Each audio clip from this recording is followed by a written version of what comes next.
Air Marshal tries to remove black teen. Her CEO, Dad's call grounds the entire flight. I don't feel safe sitting next to her kind.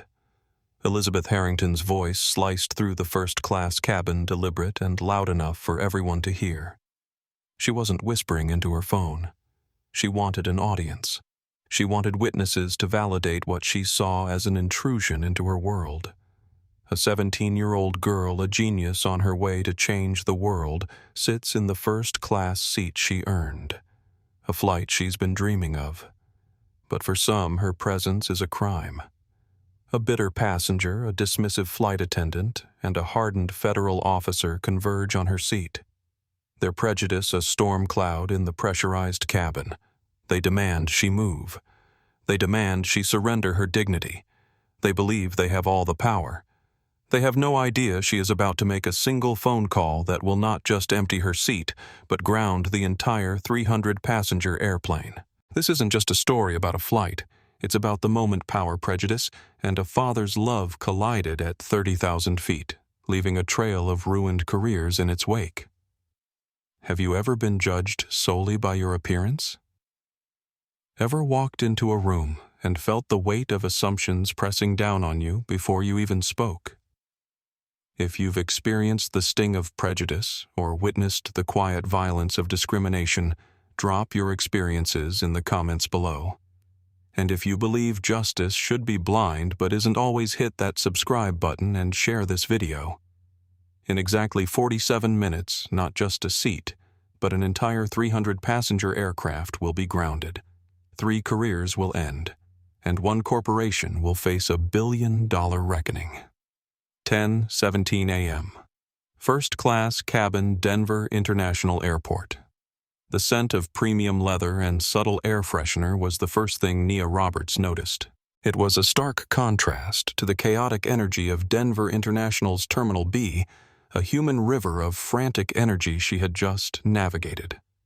Here in Seat 2A of TransContinental Airlines Flight 457, a non-stop to San Francisco, the world was serene.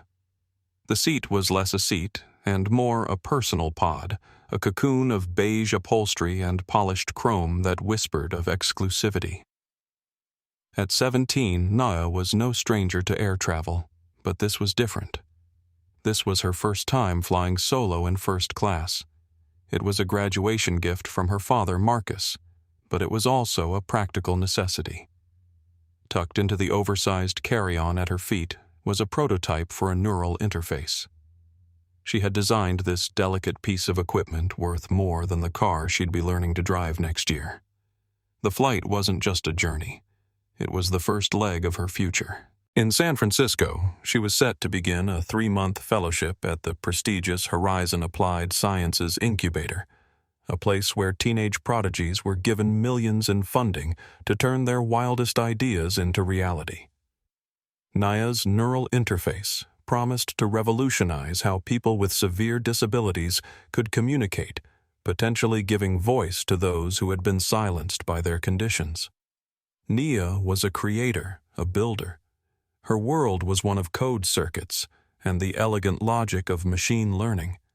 She saw the world in systems and patterns, and the pattern she was currently observing was one of quiet efficiency.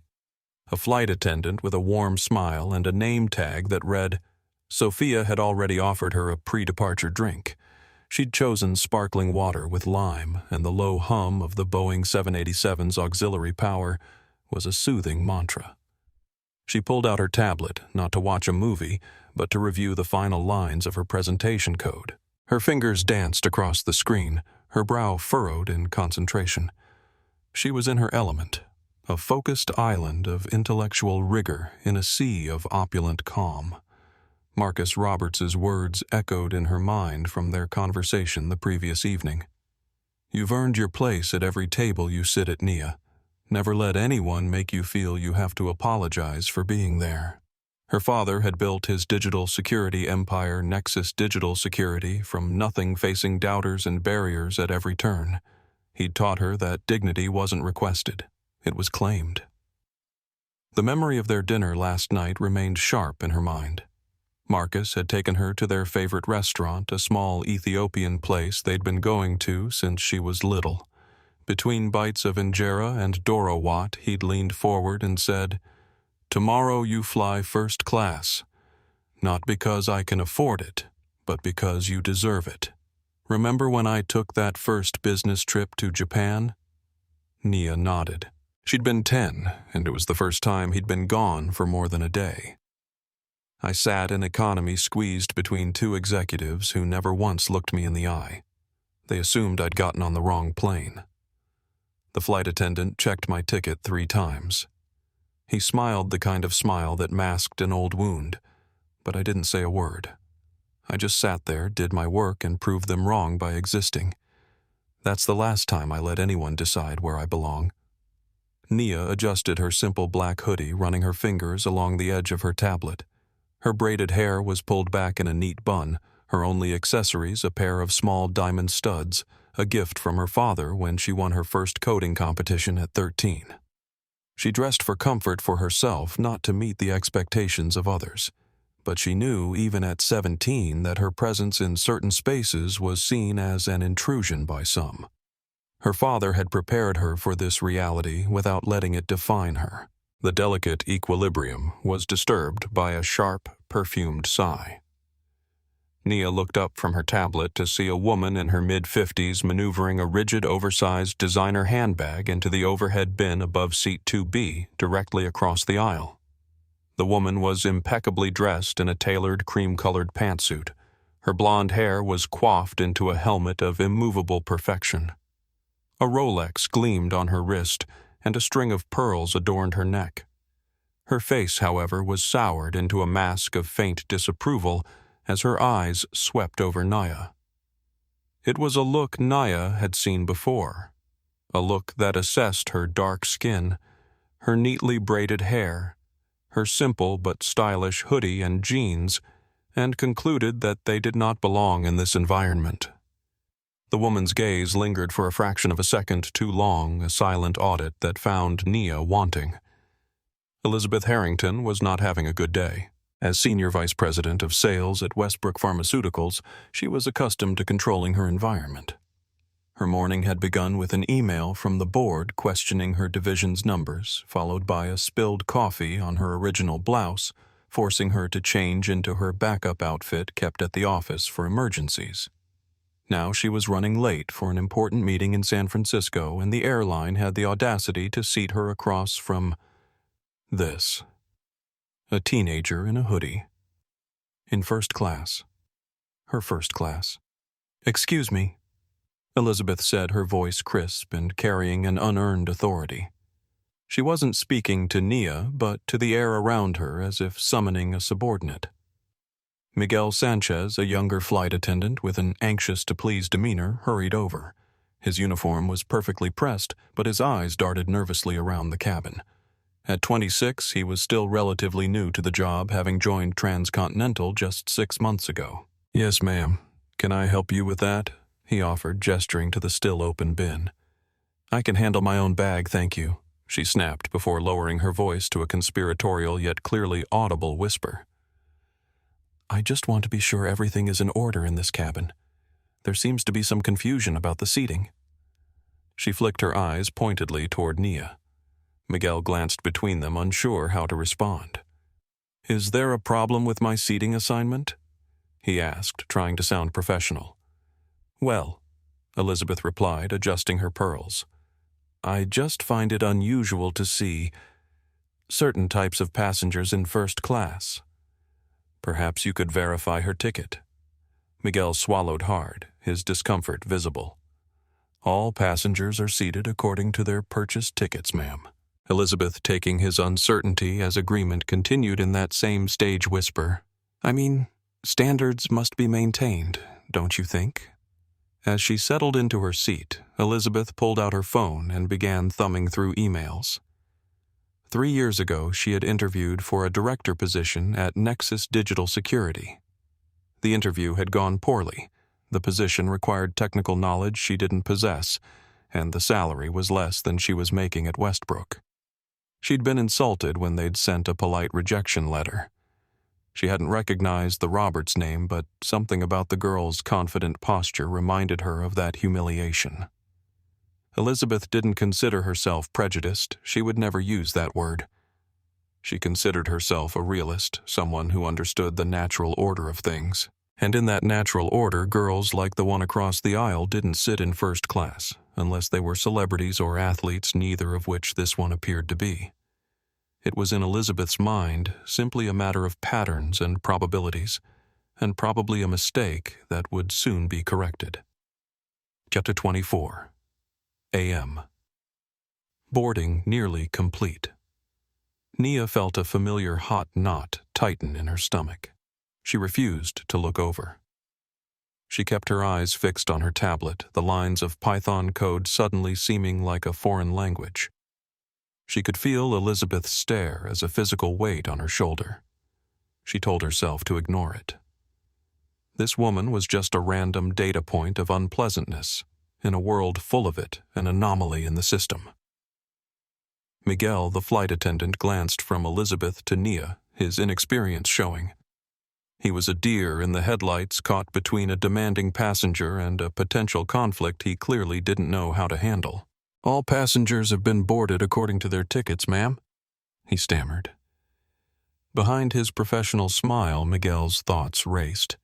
6 months on the job and I'm already facing this. My sister's tuition payment is due next week. Mom's medication costs doubled last month. I can't afford a complaint on my record.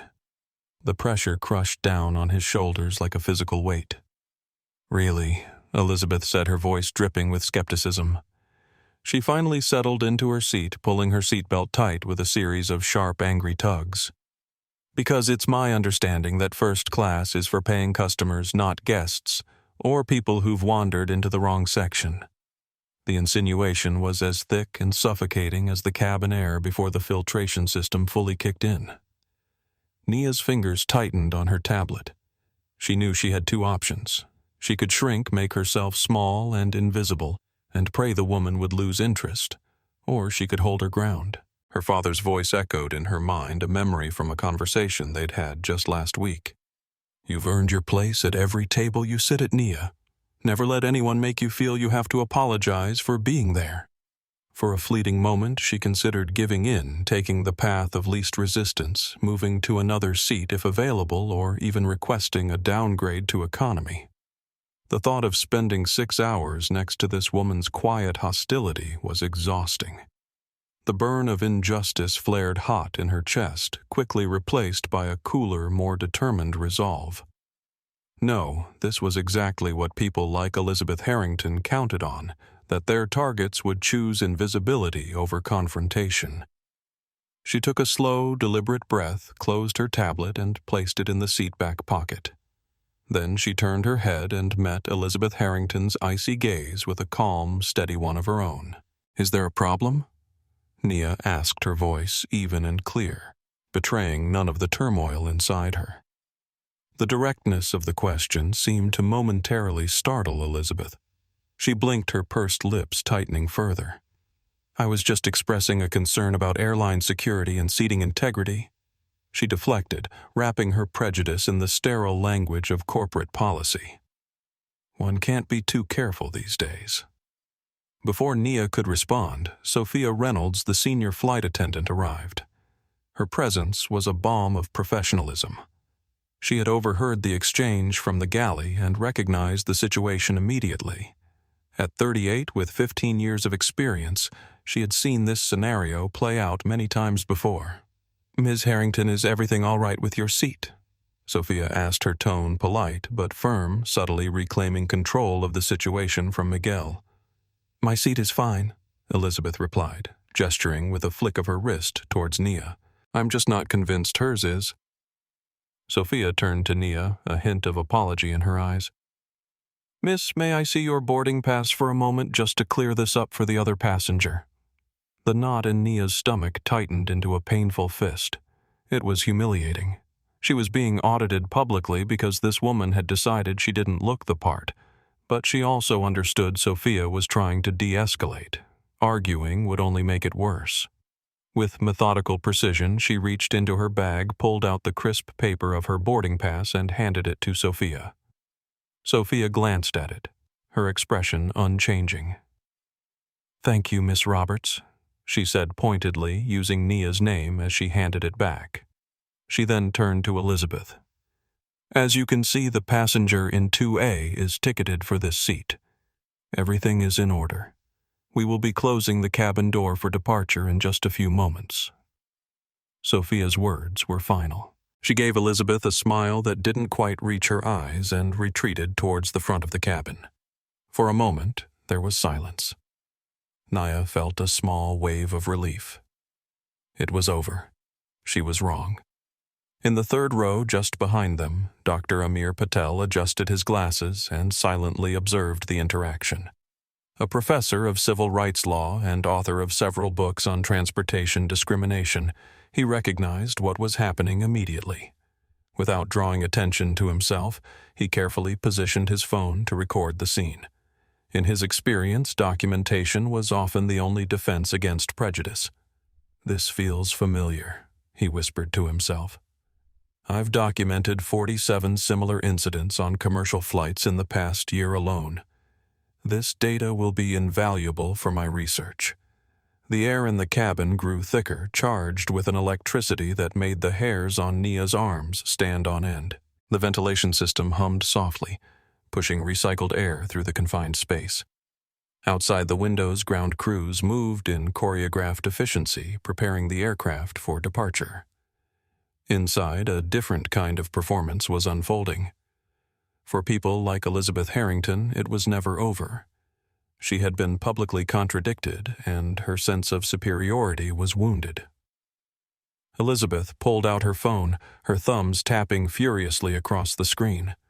Nia tried once more to retreat into her own world, pulling out noise-canceling headphones. But as she did, she heard Elizabeth's voice, now low and venomous, speaking into her phone. "Yes, I'm on the flight. No, it's a mess.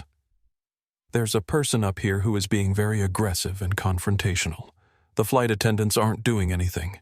Frankly, I don't feel safe." Nia's blood ran cold. The script had been flipped. The accusation had escalated from "you don't belong here" to "you are a threat." Elizabeth Harrington wasn't just prejudiced. She was weaponizing it, turning a quiet teenager into an aggressive threat in the post-9/11 lexicon of air travel. The system wasn't just experiencing an anomaly. It was being deliberately corrupted, and Nia was the target. The lie hung in the air, a poisonous vapor. Nia could feel the atmosphere in the cabin shift. A few nearby passengers who had overheard Elizabeth's phone call now cast nervous, furtive glances in her direction. She was no longer just a young woman in first class. She was now the subject of a security concern, a potential problem. The presumption of her innocence had been stolen in a single malicious sentence. Across the aisle in seat 1C, an elderly white gentleman in an expensive suit frowned, shaking his head slightly. He'd been watching the entire interaction. Now he leaned toward his companion and whispered, "Disgraceful behavior.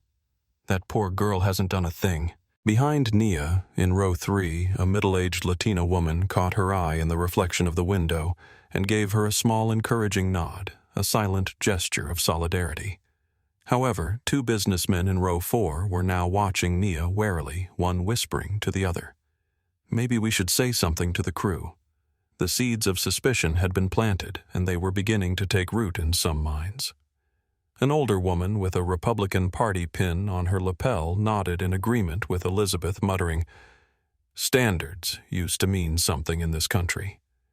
A man in his 60s wearing a clerical collar leaned forward from his seat and spoke softly to his seatmate Judge, "Not lest ye be judged."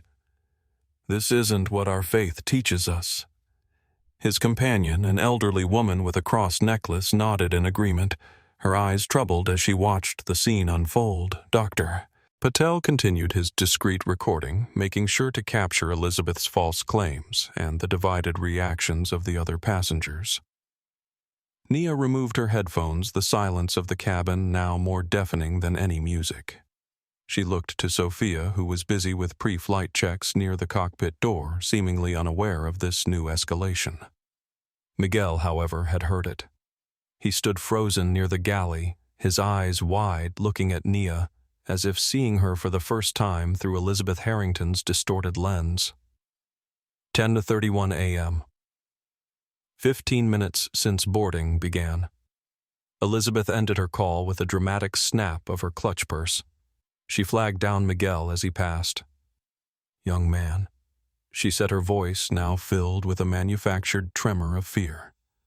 "That girl," she jutted her chin towards Nia, "was incredibly hostile when I questioned her seating, and the other attendant just brushed me off. Given the circumstances, I must insist you get a security officer. I want her credentials properly verified. I will not be trapped in a metal tube for 6 hours with someone who becomes aggressive at the slightest provocation." This was the twist of the knife. She was framing her own prejudice as a legitimate safety concern, a tactic that was as cowardly as it was effective.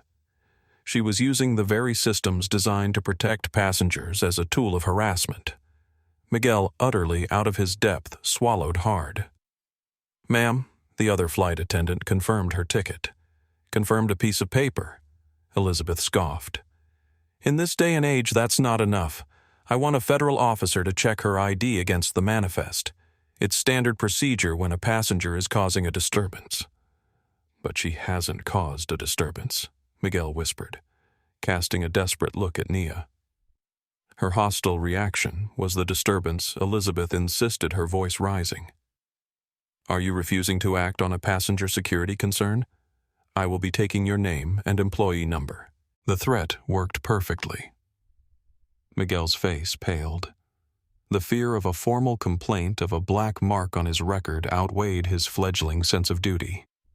Without another word, he turned and scurried towards the cockpit. As Miguel retreated, he passed Sophia in the galley, his face a mask of conflict. "I can't lose this job, Sophia," he whispered urgently. "My mom's medication, my sister's tuition, they all depend on me. But what she's doing to that girl..." He shook his head. "It's wrong." Sophia squeezed his shoulder. "I know, Miguel. I've been there." Her voice softened. "Remember when I told you about that Asian family last year? I stood up for them and almost lost my promotion. But I couldn't sleep for weeks knowing I'd stayed silent before." Miguel nodded, grateful for her understanding. "What do we do now? Go get the captain?" Sophia sighed. "I'll handle this." And Miguel. "After this is over, we're going to talk about creating a support system for crew members to protect each other when these situations happen." Meanwhile, a young woman across the aisle, a college student around 19, was surreptitiously recording the scene on her phone, her expression a mixture of disgust and fascination. Another passenger, a businessman in his 40s, was studiously avoiding looking in Nia's direction, the uncomfortable silence of the privileged bystander. Nia's heart hammered against her ribs. This was spiraling. She was a character in a play she didn't write, and the script was getting darker by the second. A flash of anger surged through her, white-hot and electric. She wanted to stand up, to shout, to call this woman exactly what she was, a bigot using her privilege as a weapon. Her hands curled into fists, nails digging into her palms. The injustice of it burned like acid in her throat. Then just as quickly she regained control. Getting angry would only validate Elizabeth's lies. She uncurled her fingers, took a deep breath, and centered herself. She would not give this woman the satisfaction of proving her false narrative correct. The cockpit door opened and the first officer leaned out. He exchanged a few hushed words with Miguel, his eyes scanning the first-class cabin. His gaze rested on Nia for a moment, unreadable, before he nodded and retreated back inside. Miguel returned to his position, avoiding Nia's eyes.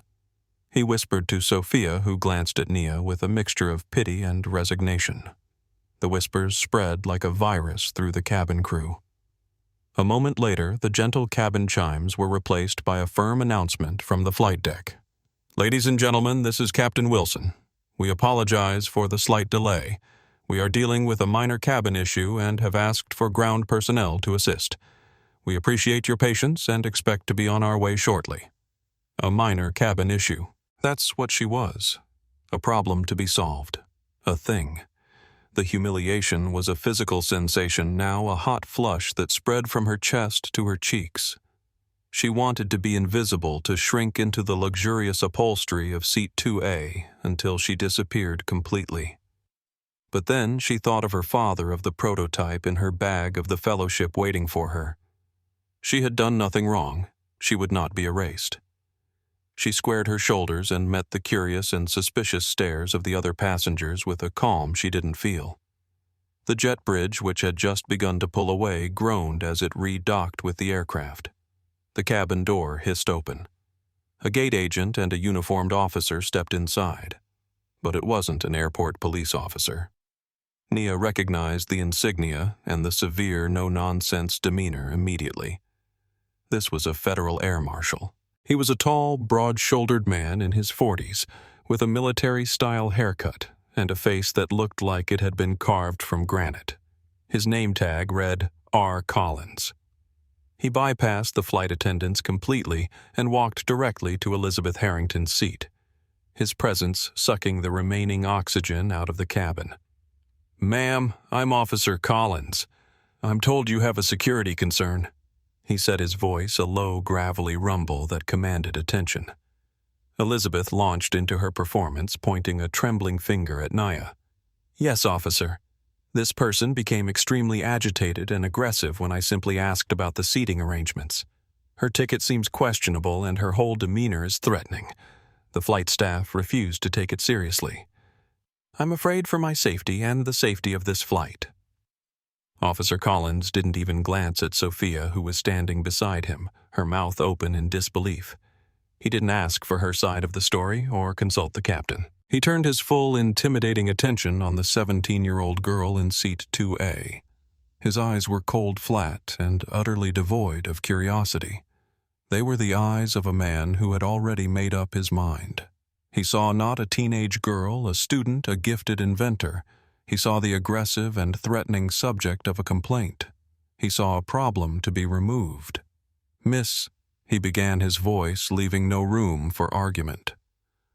"I'm going to need you to gather your belongings and come with me." The officer's words hung in the sterile, recycled air of the cabin.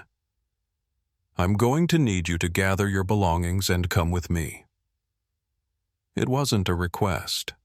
It was a command delivered with the unassailable weight of federal authority. For a moment, Nia couldn't breathe. The entire world had shrunk to the space between her and Officer Collins. The faces of the other passengers blurred into a gallery of muted curiosity and discomfort. All the systems she believed in, logic, reason, fairness, were failing spectacularly. A lie had been told, and the man with the gun and the badge had accepted it as gospel. "Officer, on what grounds?" Nia asked. Her voice was steady, a small miracle she would later marvel at. The programmer in her brain was screaming for data, for a logical premise to this absurd conclusion. Collins's jaw tightened. He was not accustomed to being questioned, especially not by a teenager. "On the grounds that you are causing a disturbance and failing to comply with crew instructions," he stated, clipping his words. "I have not caused a disturbance," Nia countered, her voice rising slightly. "And I have complied with every instruction. Your colleague," she gestured toward Sophia, "verified my boarding pass. This woman," she nodded towards Elizabeth, "is lying."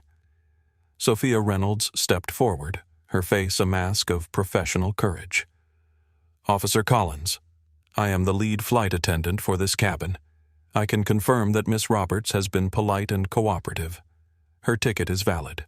The other passenger, Ms. Harrington, initiated this confrontation. "There is no security threat here." Collins gave Sophia a look of withering dismissal. "Your job is to serve drinks, not to make security assessments. Stand back." The insult was sharp and public, designed to neuter Sophia's authority and put her back in her place. Sophia flinched as if struck, her face turning a shade of angry red, but she held her ground, remaining near Nia's seat. Collins focused back on Nia. "I'm not going to ask you again. Get your things. Let's go." He took a step closer, his physical presence an act of intimidation. Nia felt a primal surge of fear, but it was quickly overtaken by a cold, sharp anger. This was wrong. This was a perversion of everything she'd been taught about justice. If she walked off this plane, she would be validating Elizabeth's lie. She would be accepting the role of the aggressor they had written for her. "No," she said. The word was quiet but firm. A small stone dropped into a silent pool. "I am a ticketed passenger in my assigned seat. I have done nothing wrong. I am not leaving." A collective gasp rippled through the first-class cabin. Dr. Patel, in seat 3C, adjusted the angle of his phone slightly. He was capturing it all: the officer's aggressive posture, the flight attendant's plea, the teenager's quiet defiance. Officer Collins's face darkened. The veneer of professional detachment cracked, revealing the raw prejudice beneath. He saw a black teenager defying a white officer, and it was a scenario his worldview could not tolerate. "You are now interfering with the duties of a federal air marshal," he growled, his hand moving almost unconsciously to rest on the butt of his holstered firearm. "That is a federal offense. I can and will have you arrested and removed from this aircraft in handcuffs." "Is that what you want?" The sight of his hand on the weapon sent a cold rush of adrenaline through Nia's body. Her mouth went dry, her heart pounding so hard she could feel it in her fingertips. The leather seat beneath her suddenly felt like ice. There was a roaring in her ears, like standing too close to a waterfall. This man, this armed federal agent, was threatening her over a seat she had paid for, all because another passenger couldn't accept her presence. The threat of handcuffs, of an arrest record, was terrifying. It could derail everything: the fellowship, her future, her life. The fear was a cold hand squeezing her heart. She could feel tears welling up hot and stinging, but she refused to let them fall. Crying would be seen as hysteria, as guilt. "You can't arrest me for sitting in a seat I paid for," she said, her voice trembling but unbroken. "I have rights. Your rights end when you become a threat to my flight." Collins retorted, his voice booming through the cabin. "And right now you are the threat." "You're not afraid of me," Nia said, suddenly finding her voice again, stronger now. "You're afraid of what I represent: a world where your privilege isn't the only currency that matters." She straightened her back, looking directly into his eyes. "I won't be intimidated out of spaces I've earned the right to occupy. Your badge doesn't give you the right to enforce prejudice." A hushed silence fell over the cabin at her words. Even Collins seemed momentarily stunned by her eloquence and defiance. "My existence is not a threat," Nia continued, her voice clear and steady. "But your bias is." "Keep talking," Collins growled, "and you're just digging yourself deeper." "No," Nia replied, unblinking. "I'm standing my ground. There's a difference." Elizabeth Harrington watched from her seat, a sickeningly self-satisfied smirk playing on her lips. This was exactly what she had wanted: the validation of her prejudice, the exercise of her privilege, the public humiliation of the girl who didn't belong. She had successfully manipulated the system, bending its power to serve her own petty bigotry. 10:38 a.m. Point of no return. The pilot. Captain Thomas Wilson emerged from the cockpit, his face grim. He was a man in his late 50s with a calm, authoritative air. But the situation in his first-class cabin was now spiraling beyond the scope of a simple passenger dispute. "Officer, what's the issue here?" Wilson asked, his voice a low baritone that cut through the tension. "The issue," Captain Collins said, not bothering to turn around fully, "is that this passenger is being disruptive and refusing to deplane. She needs to be removed before we can take off." Captain Wilson looked at Nia, then at Sophia, who shook her head almost imperceptibly, a silent signal that Collins's account was false. The captain was now in an impossible position. The flight was already delayed. He had a federal officer on his aircraft declaring a passenger a threat. But his most experienced flight attendant was telling him a different story. The ultimate authority on the plane was his, but to overrule a federal air marshal was a career-risking move. He looked at Nia, his expression one of weary pragmatism. "Miss," he said, his tone softer than Collins's, but no less final. "We have to get this flight in the air. We can sort this out on the ground. For the good of everyone on board, I am asking you to cooperate with the officer." It was a betrayal from the last person she thought would fold. The captain wasn't siding with the lie, but he was choosing the path of least resistance. He was choosing to sacrifice her dignity for the sake of an on-time departure. The knot of fear and anger in Nia's chest coalesced into a single point of clarity. They had taken away her voice. They had ignored her proof. They had rejected the testimony of the crew. They had left her with nothing. Almost nothing. "Okay?" she said, her voice suddenly calm. The sudden acquiescence surprised Collins and the captain. "I will cooperate, but the law says I am entitled to one phone call. I'd like to make it now before I go anywhere." Collins scoffed. "You're not under arrest yet. You don't get a phone call. It's not a legal right. It's an airline policy for disputed passengers being removed from a flight." Sophia interjected quickly, seeing a lifeline and grabbing it. TransContinental Policy 4.7 clearly states she's allowed a brief call to arrange for her needs on the ground. It was a slight fabrication, a bending of a vague rule, but it was delivered with such authority that Collins hesitated. Captain Wilson, eager to end the standoff, seized the opportunity. "Let her make the call, officer. 5 minutes, then we can resolve this." Collins grunted his assent, crossing his arms and tapping his foot impatiently. He believed he had won. He saw this as the final futile gesture of a troublemaker before her inevitable removal. Dr. Patel watched the scene unfold with growing concern. This was a textbook case of profiling exactly the kind of incident he had documented dozens of times in his research. "This is precisely the type of escalation I described in Chapter 4 of my book," he whispered to himself, making a mental note.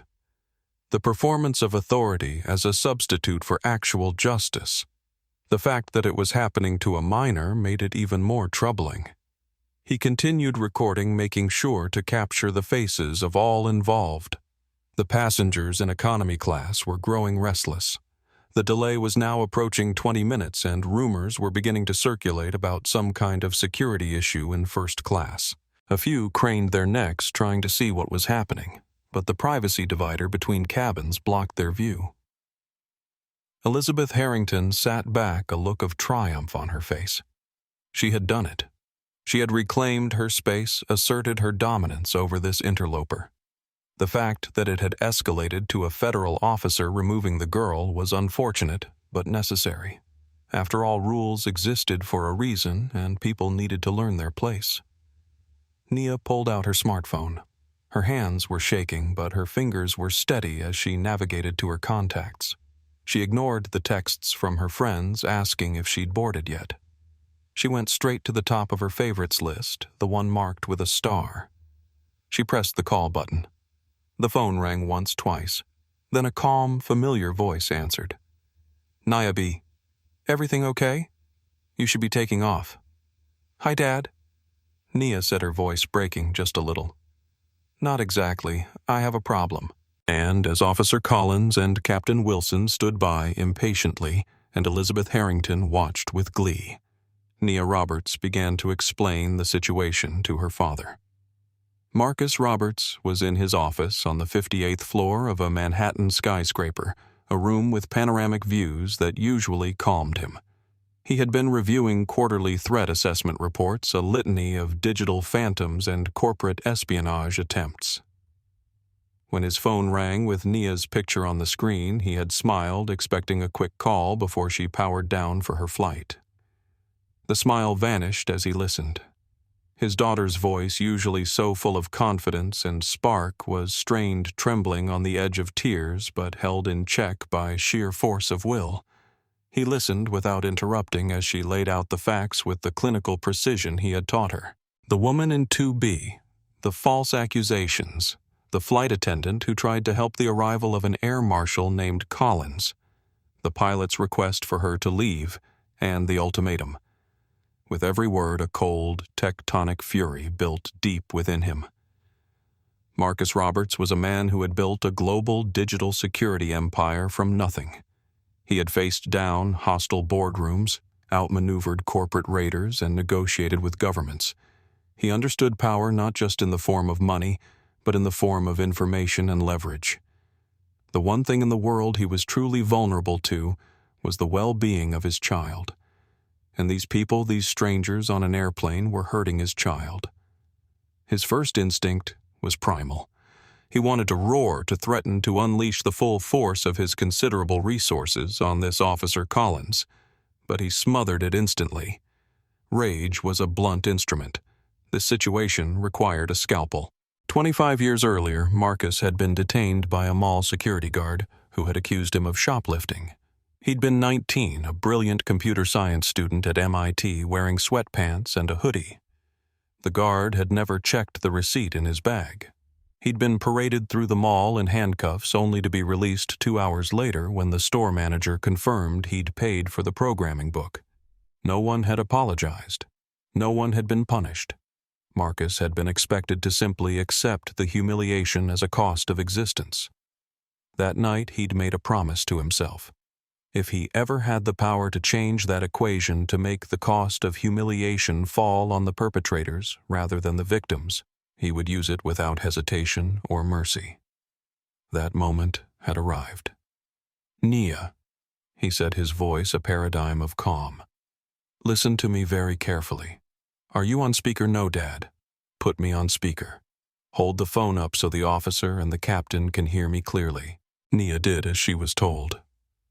"You're on speaker, Dad." "Good." Marcus's voice, rich and resonant, filled the silent cabin. "My name is Marcus Roberts. I am Nia's father. To whom am I speaking?" Officer Collins, annoyed by the delay, stepped forward. "This is Federal Air Marshal Richard Collins. Sir, your daughter needs to deplane immediately. This call is over. No, Officer Collins. This call is just beginning," Marcus replied, his tone hardening. "You are currently illegally detaining my minor daughter based on the unsubstantiated and frankly slanderous claims of another passenger. You have ignored the testimony of the airline's own lead flight attendant, and you are attempting to remove my daughter from a service she has paid for. Sir, your daughter is a security risk." "My daughter," Marcus cut him off, his voice like cracking ice as a 17-year-old girl on her way to a science fellowship. "The only security risk in that cabin right now, Officer Collins, is you, a federal agent who is so blinded by his own biases that he cannot distinguish between a passenger and a threat. You are a liability." A nervous murmur went through the cabin. The passengers were no longer just watching a dispute. They were listening to a takedown. Captain Wilson stepped in, trying to reclaim his aircraft. "Mr. Roberts, this is Captain Thomas Wilson. I understand you're upset, but we need to handle this on the ground." "Captain Wilson," Marcus interrupted, his voice sharp. "I hold you responsible. You are the commander of this vessel. Yet you are allowing a member of your crew and a passenger to be harassed by an overzealous officer. You've chosen expediency over your duty of care." He paused, letting the weight of his words settle. Then he delivered the first incision of the scalpel. "I'm sure you're both busy men, so let me get to the point. Nia, what's the name of the airline you're flying TransContinental, Dad?" "TransContinental." Marcus repeated, a dangerous edge to his voice. "Officer Collins. Captain Wilson. The company I own and operate is called Nexus Digital Security. Perhaps you've heard of it. We are the premier digital security firm for the global transportation industry. And for the last 3 years, Nexus Digital Security has held the exclusive multi-billion-dollar contract to protect TransContinental Airlines' entire digital infrastructure." Marcus's words fell like hammer blows in the silent cabin. That includes their reservation systems, their internal networks, their flight control software, and most importantly, their passenger data liability protocols. Silence. Absolute stunned silence. Elizabeth Harrington's smug expression began to dissolve, replaced by a flicker of confusion and then dawning horror. Collins and Wilson exchanged a look of disbelief. Captain Wilson's face showed a flash of recognition. He had attended a cybersecurity seminar 2 years ago where Marcus Roberts had been the keynote speaker, though they had never formally met. The pieces clicked into place with terrible clarity. Marcus continued, his voice now dangerously soft. That contract, which is personally overseen by me, contains several key clauses. Among them are strict covenants regarding passenger treatment, anti-discrimination, and brand integrity. A publicly documented incident of racial profiling, especially one involving a federal officer and condoned by the flight's captain, constitutes what our legal team would call a catastrophic brand-damaging event.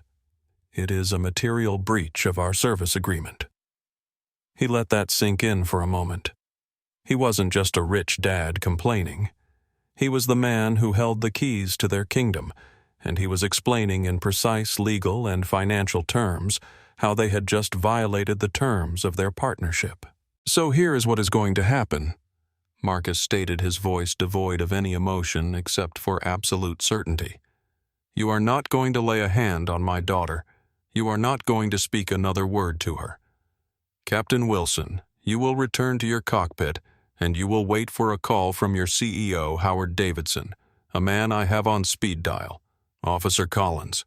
You will stand down and await instructions from your superiors at the TSA, who will also be hearing from Mr. Davidson, and then from my general counsel.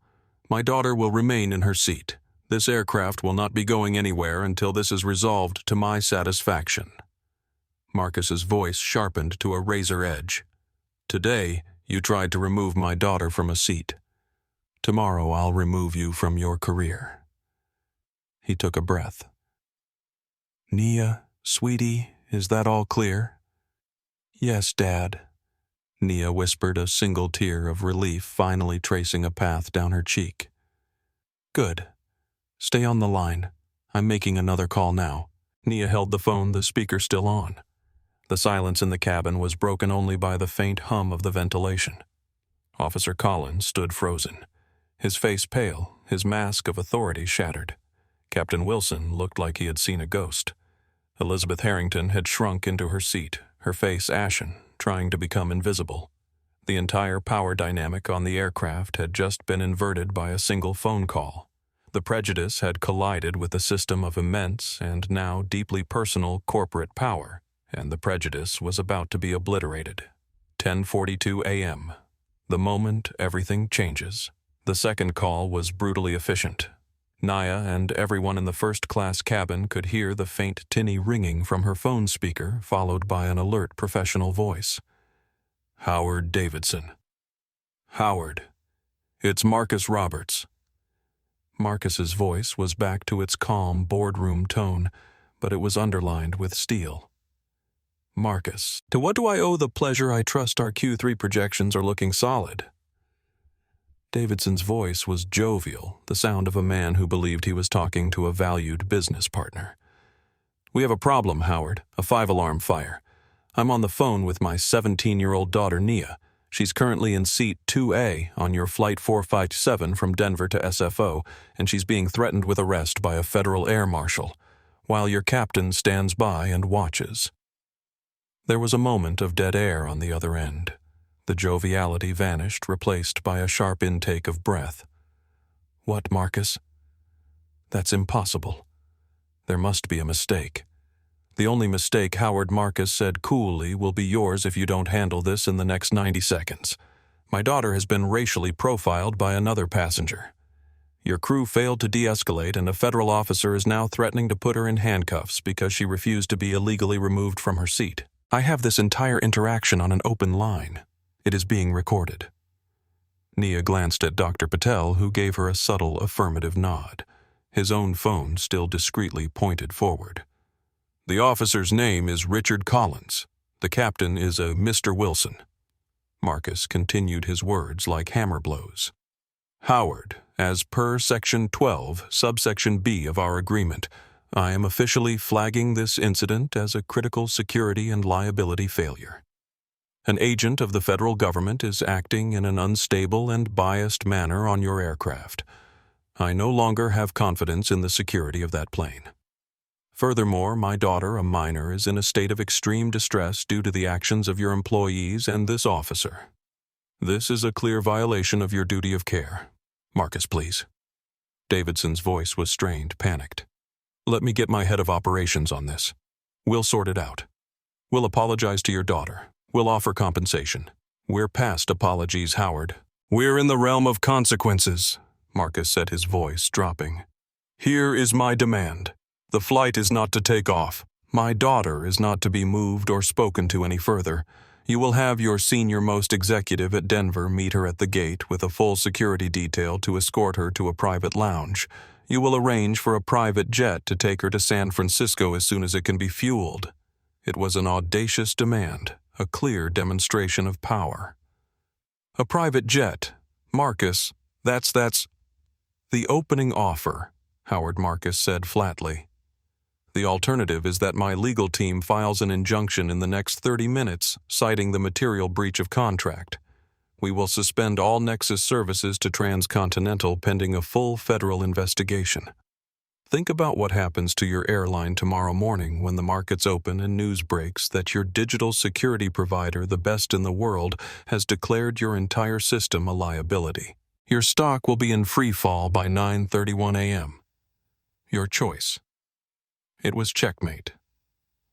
The CEO of TransContinental Airlines was being presented with two options: an astronomically expensive and embarrassing concession to one passenger, or the complete implosion of his company's public and financial standing.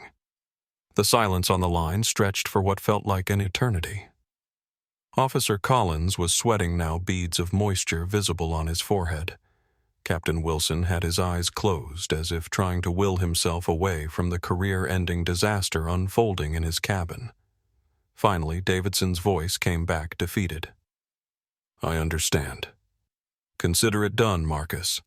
I'll make the calls myself right now. My deepest, most sincere apologies to Nia. Don't apologize to me, Howard. Apologize to my daughter.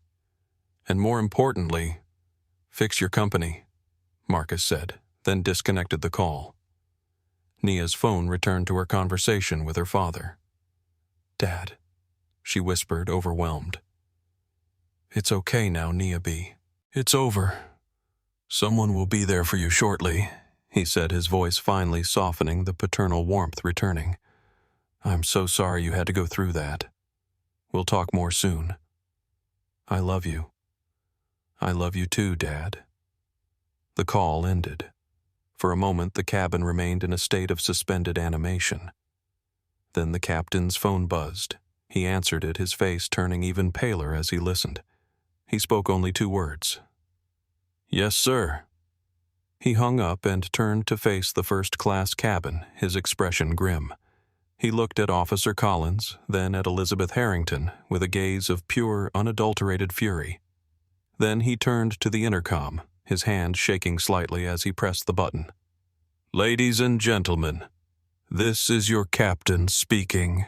His voice was strained heavy with a new shocking weight.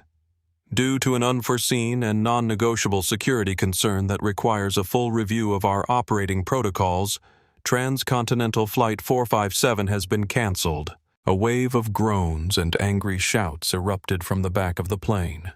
Canceled. A full flight doors closed ready for pushback was being canceled. The absurdity of it was lost on the disgruntled passengers in economy and business class. We ask that you please remain seated until the jet bridge is reattached. Ground staff will be in the terminal to assist you with rebooking. We apologize for the extreme inconvenience.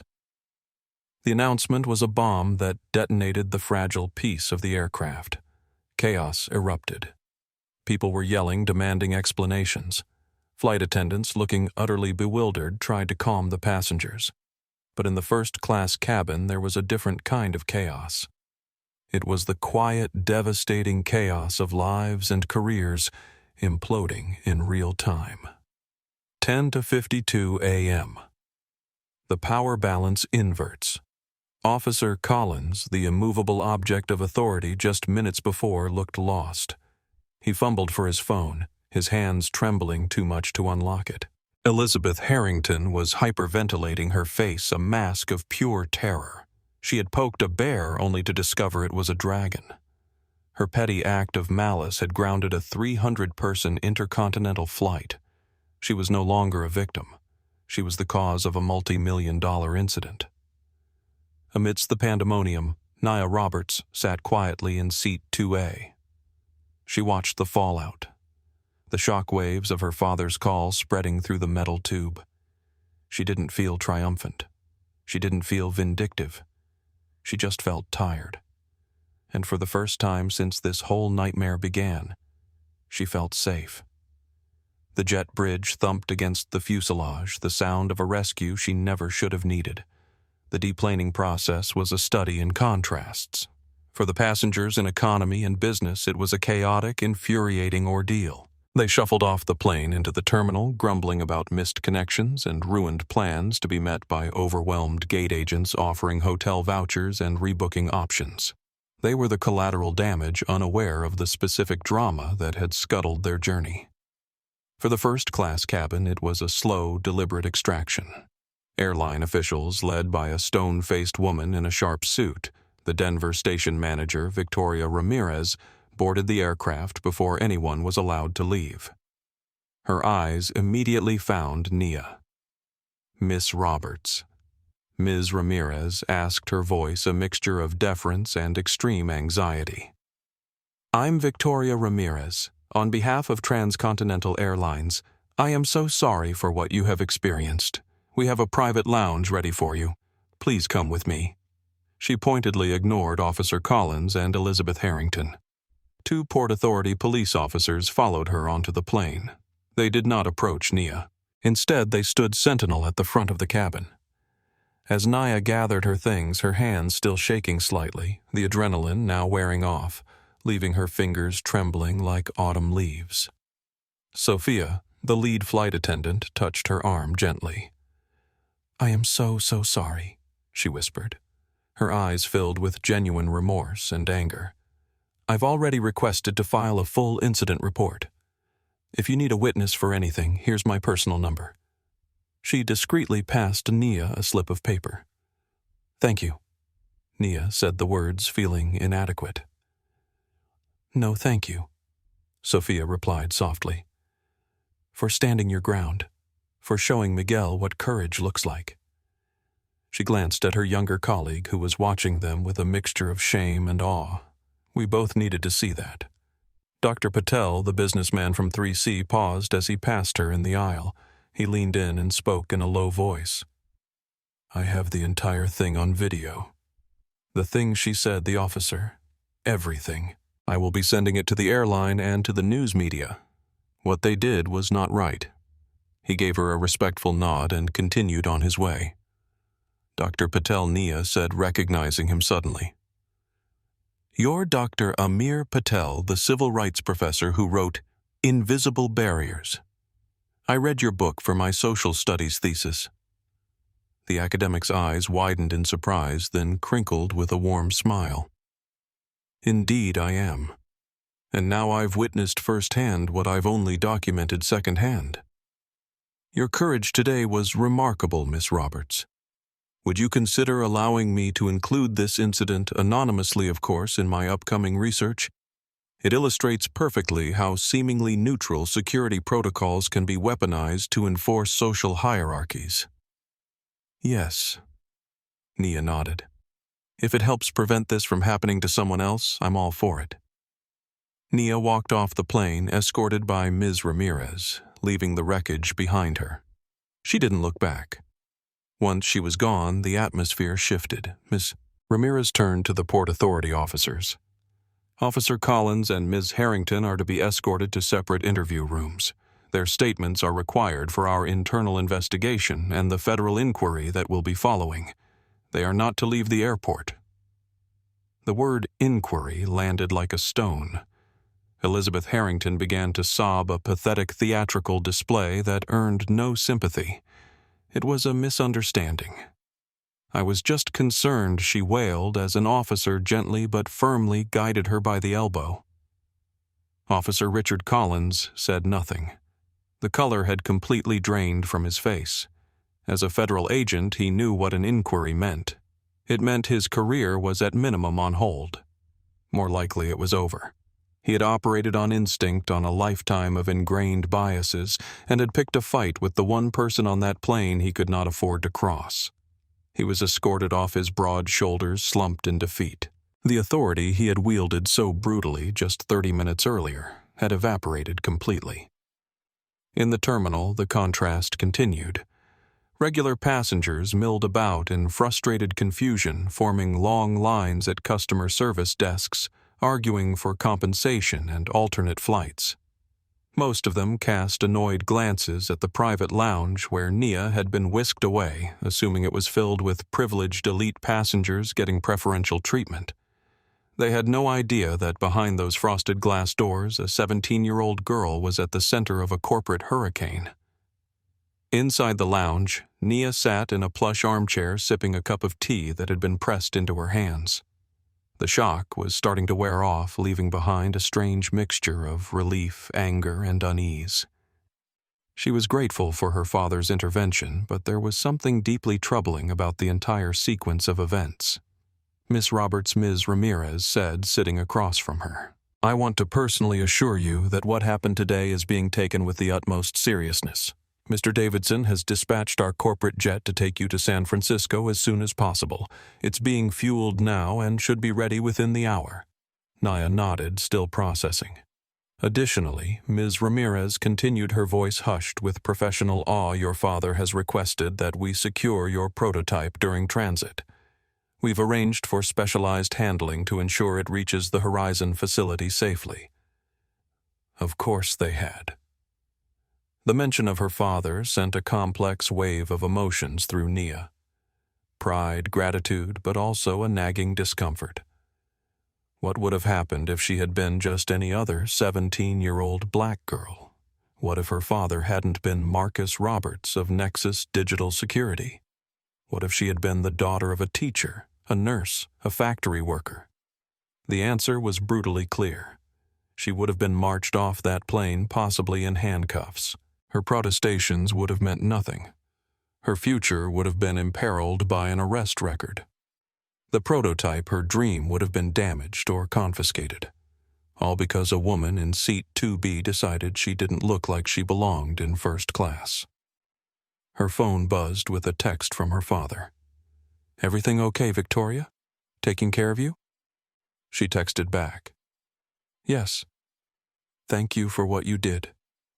His response came immediately. "Always. No one messes with my little girl." She smiled slightly, but the unease persisted. Her father's power had saved her, but it was a reminder of how fragile justice could be when it depended on privilege and connections, rather than being a universal right. 11:08 a.m. The aftermath begins. Meanwhile, across the terminal, a very different scene was unfolding. Elizabeth Harrington sat in a sterile interview room. Her perfect makeup now streaked with tears, her composure shattered.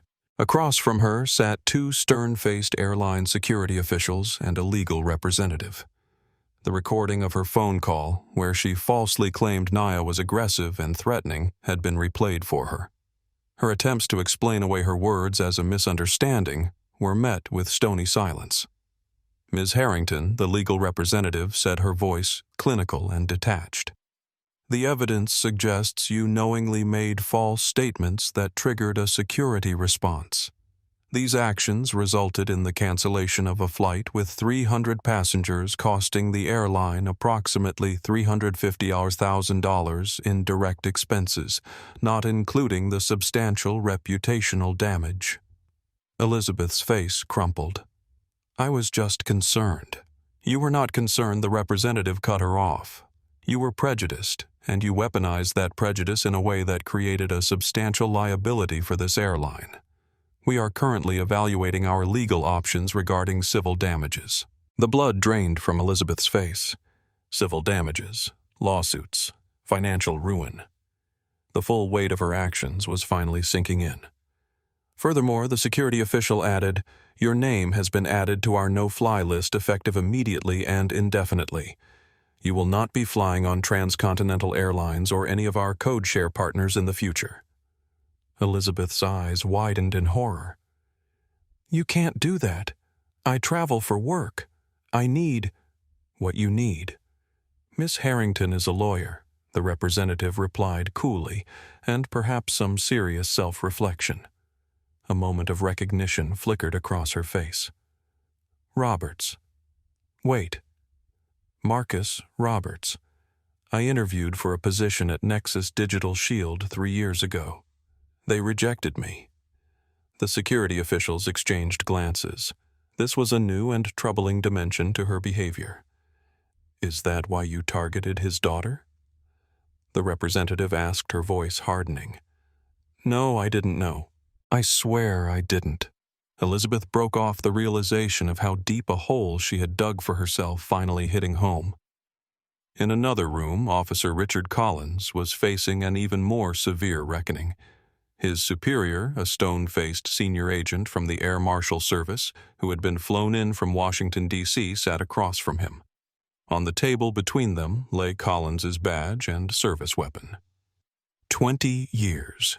Collins, the senior agent, said, his voice laced with disgust. 20 years in the service, and you throw it all away because you couldn't see past your own prejudices. Sir, I was responding to a credible security concern. Bullshit, the agent snapped. I've reviewed the flight attendant statement. I've seen the video. You didn't verify. You didn't investigate. You saw a young black woman and decided she was the threat. You let your bias override your training, and now the entire service has to deal with the fallout. Collins's shoulders slumped. There was no defense, no justification that would stand up to scrutiny. Your suspension is effective immediately, the agent continued. A formal inquiry will follow, but I'm going to be blunt with you, Collins. Start updating your resume. Your career with the Air Marshal Service is over. Do you know who her father is? Collins asked, a trace of bitterness in his voice. I don't care if she's the daughter of a fry cook or the president, the agent replied, standing. Your job was to assess threats, not enforce someone's notion of who belongs where. You failed at the most basic level of your duty. Back in the private lounge, Ms. Ramirez approached Nia with a tablet. Miss Roberts, we've received word that the corporate jet is ready. Also, your father asked me to show you this. She handed Nia the tablet, which displayed a news article that had just been published online. The headline read, TransContinental Airways announces major overhaul of anti-discrimination training and policies. The article detailed how TransContinental was committing to a comprehensive review and reformation of its crew training, passenger complaint procedures, and security protocols with a specific focus on eliminating bias. The changes included mandatory scenario-based training for all customer-facing staff, a new verification protocol requiring multiple crew members to confirm any passenger complaint before security intervention, body cameras for security personnel during passenger interactions, an independent review board to handle discrimination complaints, revised passenger removal procedures with strict guidelines and oversight. It mentioned a substantial financial commitment to this effort, including the establishment of a scholarship fund for underrepresented youths interested in aviation careers. Most surprisingly, the scholarship was to be named the Nia Roberts STEM Initiative. Nia looked up, stunned. This is happening now. Already, Ms. Ramirez nodded, a small, genuine smile breaking through her professional facade. Your father is a very persuasive man, and I think the airline realized that true change couldn't wait for the next board meeting. The financial implications are significant, Ms. Ramirez added. Initial estimates put the training program at $15 million in the first year alone. The scholarship fund has been endowed with $5 million. but our CFO has projected that the long-term benefits reduced legal exposure, improved customer loyalty, and enhanced brand reputation will actually result in a net profit within 36 months. Nia handed the tablet back, a complex emotion swelling in her chest. It wasn't vindication or triumph. It was something quieter, more profound. It was the realization that sometimes justice wasn't just about punishing the wrong, but transforming the system that allowed the wrong to happen in the first place. As she was escorted to the waiting corporate jet, she caught a glimpse of her reflection in the terminal windows. She was still the same Nia who had boarded Flight 457 just hours ago, still a 17-year-old girl with dreams of changing the world with her neural interface. But something fundamental had shifted. She had glimpsed the ugly underbelly of privilege and prejudice, had felt its cold breath on her face, had nearly been crushed by its weight, and she had survived. Not just survived, but catalyzed change. The corporate jet was a sleek Gulfstream G650, a flying testament to luxury that made the first-class cabin of Flight 457 look positively pedestrian by comparison. As she settled into one of the plush leather seats, the sole passenger in an aircraft designed for 16 Nia finally let the full weight of the day's events wash over her. The jet taxied smoothly away from the terminal, leaving behind the chaos, the inquiries, the shattered careers, and the 300 stranded passengers. All because one woman couldn't accept that a young black girl belonged in seat 2A, and one father refused to let injustice stand. The investigation into the Flight 457 incident was swift and merciless, driven by the combined pressure of an apoplectic CEO, a looming multi-billion-dollar contract breach, and the imminent threat of a public relations nightmare. Marcus Roberts' legal team had already been in contact, making it clear that full transparency and accountability were non-negotiable. Sophia Reynolds was interviewed first. She gave a calm, factual, and damning account of the entire event, from Elizabeth Harrington's initial snide remarks to Officer Collins' dismissal of her authority. Her written report was even more detailed, noting the time of every exchange. "I've stayed silent before." "Never again," Sophia said firmly at the conclusion of her testimony. "I watched a similar incident 2 years ago and didn't speak up. I lost a promotion because I was afraid to rock the boat. It cost me professionally, but that girl that day, it cost her so much more. I promised myself I wouldn't let it happen again." Miguel Rodriguez was next. In his interview, he was a wreck, alternating between tears and terrified apologies. He admitted that he had buckled under Elizabeth's threat of a complaint and had not followed protocol by immediately deferring to his senior partner, Sophia. "I was afraid," he said, his voice breaking. "My mother's medication costs doubled last month. My sister's tuition is due next week. I thought I couldn't afford to lose this job, but I was wrong. I couldn't afford to lose my integrity." Then came Dr. Patel's video. He had emailed it to the TransContinental Corporate Affairs office before he even left the terminal. The high-quality audio and clear video were undeniable. It captured Elizabeth's venomous "I don't feel safe" phone call. It showed Collins's aggression, his hand on his weapon, his threats to the calm-seated teenager. It showed Sophia's attempts to de-escalate and Collins's sexist, dismissive retort. Dr. Patel, as it turned out, wasn't just any witness. He was a leading civil rights academic who specialized in transportation discrimination. His accompanying letter noted that he was already incorporating the incident into his upcoming book on bias in commercial aviation. The video was the nail in the coffin, a perfect, unblinking record of the prejudice and abuse of power that had taken place. This footage, Dr. Patel wrote in his submission, demonstrates exactly what I've been documenting for years: the invisible infrastructure of exclusion that operates in supposedly public spaces. The remarkable aspect of this case is not that it happened these incidents occurred daily, but that it was captured so thoroughly and that there were actual consequences for the perpetrators. Elizabeth Harrington's interview was a disaster. She tried to play the victim, portraying Nia as sullen and unresponsive and herself as a concerned citizen. But when confronted with Dr. Patel's video, her story crumbled. Her lies were laid bare, her manufactured fear exposed as petty, vindictive racism. She became belligerent, then tearful, then silent. The revelation of her failed interview at Nexus Digital Security 3 years earlier added another disturbing dimension to her behavior.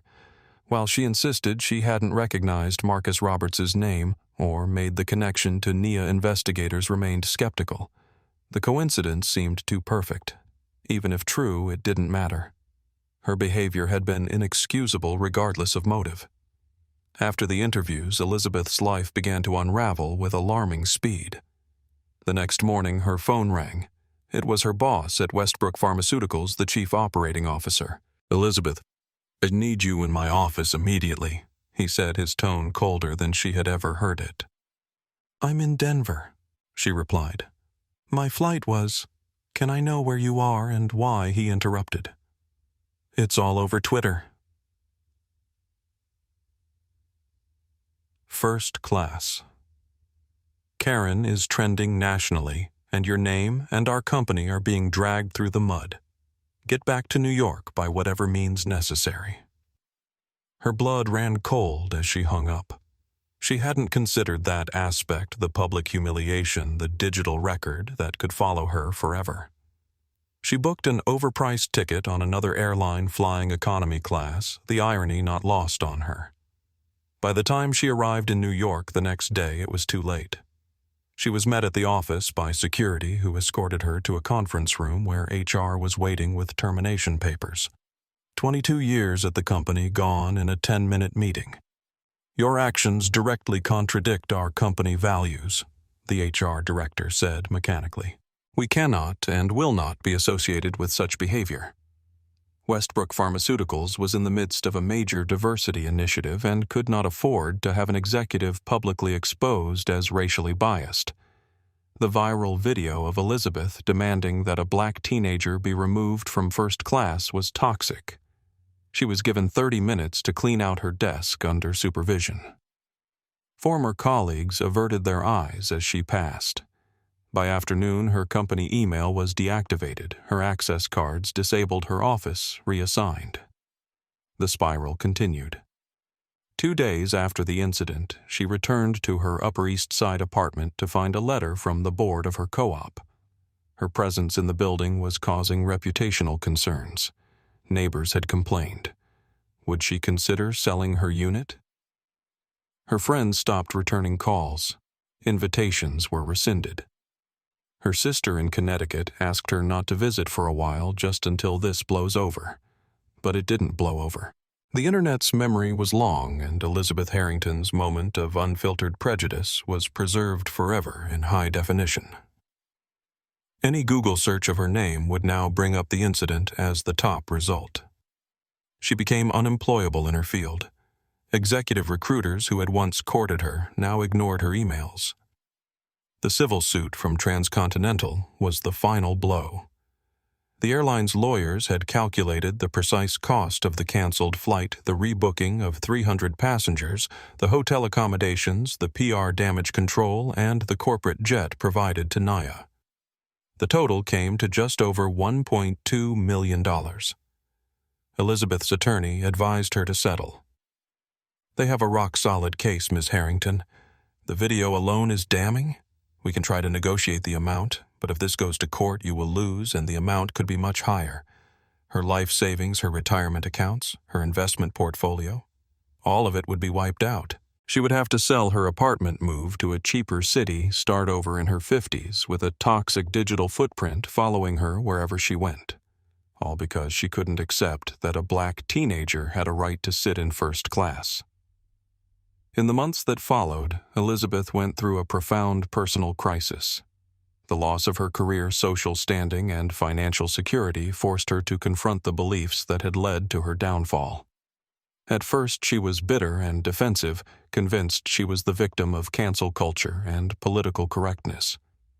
But slowly, painfully, she began to see her actions through a different lens.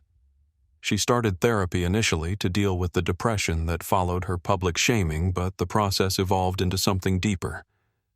For perhaps the first time in her life, she was forced to examine her own prejudices and the harm they had caused.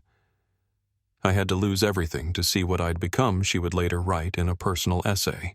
I'd spent my whole life believing I wasn't racist because I didn't use slurs or join hate groups.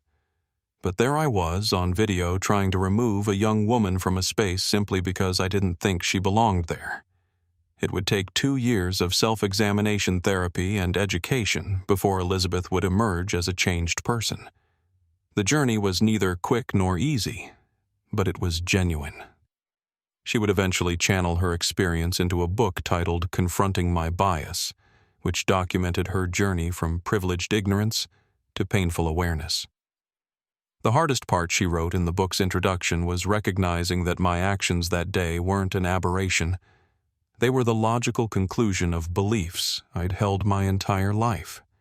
Beliefs I'd never questioned because I didn't have to.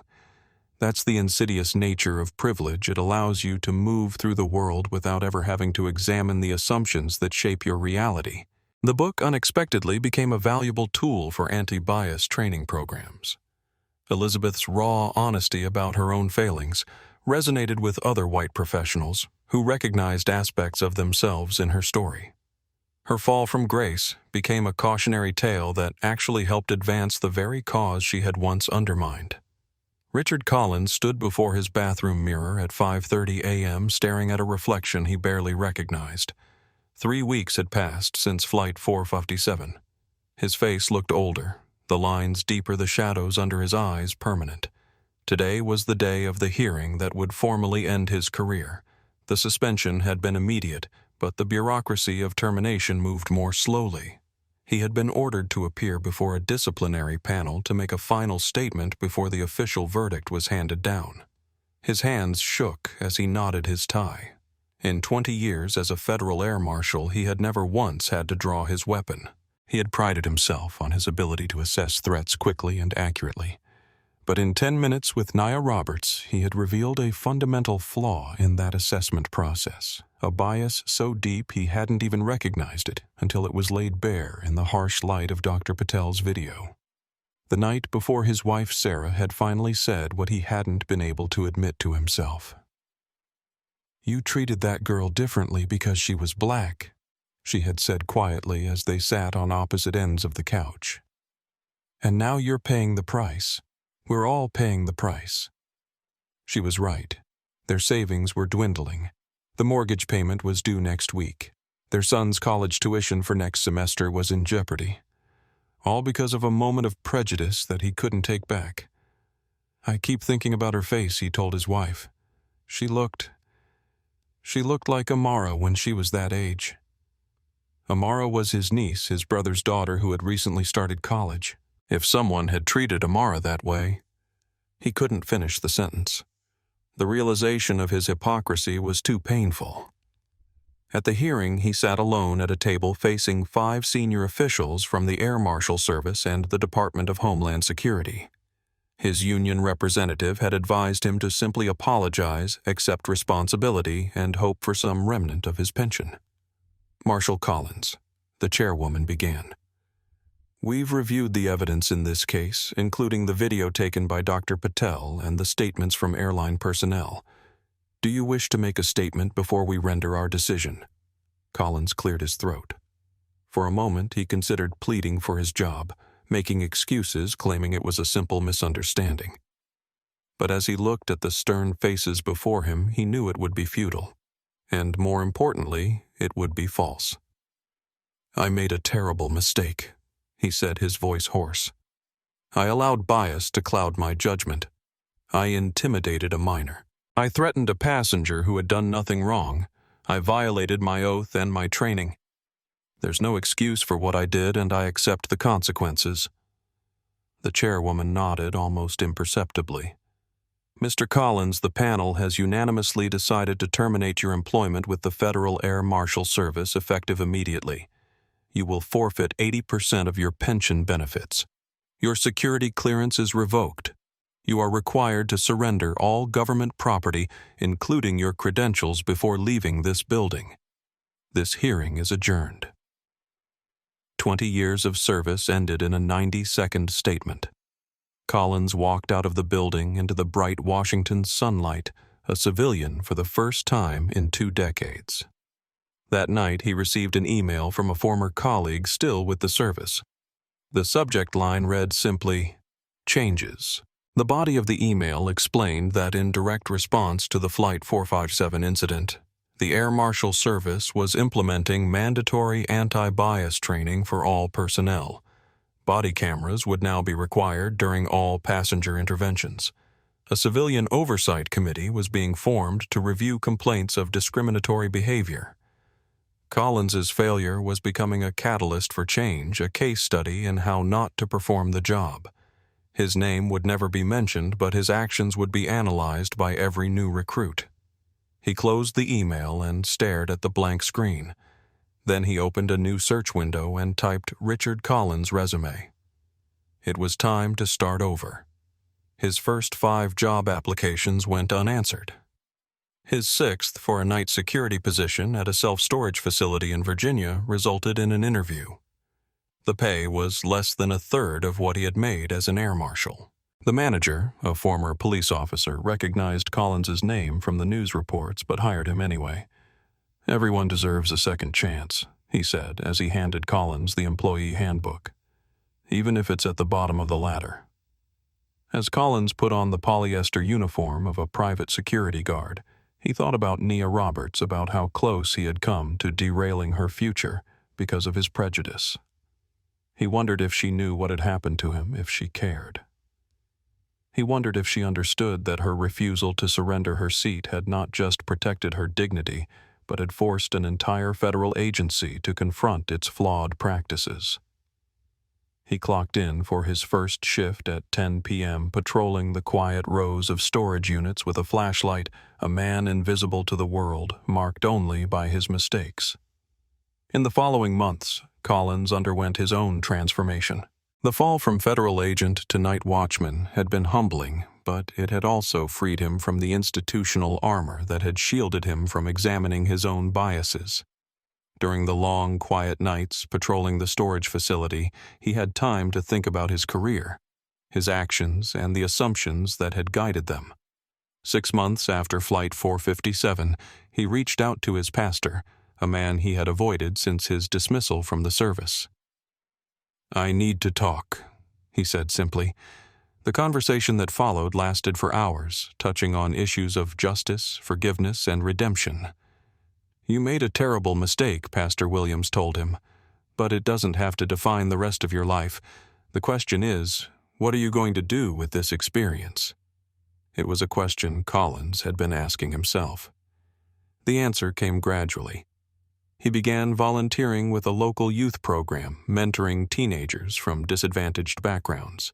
He spoke candidly with them about his failure and what he had learned from it. The work was challenging. Many of the kids initially distrusted him once they learned about his past, but over time he earned their respect through his honesty and commitment. By the time his niece Amara applied for the Nia Roberts STEM Initiative Scholarship 3 years later, Richard Collins had become a different man. When Amara was selected as one of the recipients, Collins felt a complex mix of emotions: pride in his niece, gratitude for the opportunity she was being given, and a strange sense of karmic completion. His failure had opened a door for the next generation, including his own family. Howard Davidson, CEO of TransContinental Airlines, had been in the business for 35 years.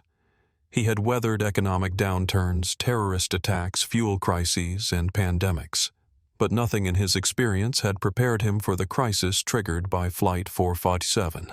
The morning after the incident, he gathered his executive team in the Crisis Management Center at company headquarters in Dallas. The mood was grim. The stock had already dropped 3% in pre-market trading as news of the incident spread through financial circles. "Ladies and gentlemen," Davidson began, his voice grave, "we are facing an existential threat. Nexus Digital Security is not just our cybersecurity provider. They are the backbone of every digital system we operate. Our reservation system, our flight operations, our customer data, our internal communications, all of it runs through their platforms. If Marcus Roberts decides to pull the plug, we cease to function as an airline within hours. The chief financial officer raised his hand. Can't we fight this? It was one incident. Surely he can't legally. Have you seen the video? Davidson interrupted, his face flushing with anger. Have you actually watched what happened to his daughter? Because I have. 3 times. And each time I became more certain that if it were my child, I wouldn't just pull a contract. I'd burn the whole company to the ground. He took a breath, composing himself. This isn't about legal standing. This is about doing what's right. A 17-year-old honors student was nearly arrested for sitting in a seat she paid for, and our employees either enabled it or stood by and watched. That is unacceptable on every level. He turned to his chief operating officer. Alicia, I need a complete overhaul of our crew training protocols. Every employee from baggage handlers to pilots needs to undergo comprehensive anti-bias training. I want outside experts brought in, and I want it to begin this week, not next quarter. Next, he addressed the chief of public relations. Mark, what I need a statement that doesn't just apologize but commits us to specific measurable changes, and I want to announce the Nia Roberts STEM initiative today. Initial funding of $5 million focused on supporting young women of color pursuing careers in aviation and technology. The VP of Human Resources spoke up. What about Captain Wilson Davidson's expression hardened? He's been suspended pending review, but the preliminary recommendation is demotion to cargo routes. He failed in his duty as captain. However, he was placed in an impossible position by Collins, so termination seems excessive. And the flight attendant, Sophia Reynolds, is being promoted to a training position. She did what she could in an untenable situation. Miguel Rodriguez will undergo additional training and be placed on probation. His failure was one of inexperience and fear rather than malice. As the meeting continued, specific action items were assigned, timelines established, budgets allocated. By the end of the day, TransContinental had issued a public statement acknowledging the incident, apologizing unreservedly, and committing to a fundamental reimagining of our approach to passenger dignity and staff training. The news was received with cautious optimism by industry analysts. The stock stabilized. Marcus Roberts, through a spokesperson, expressed approval of the initial steps, but made it clear that Nexus Digital Security would be closely monitoring the implementation of these promises.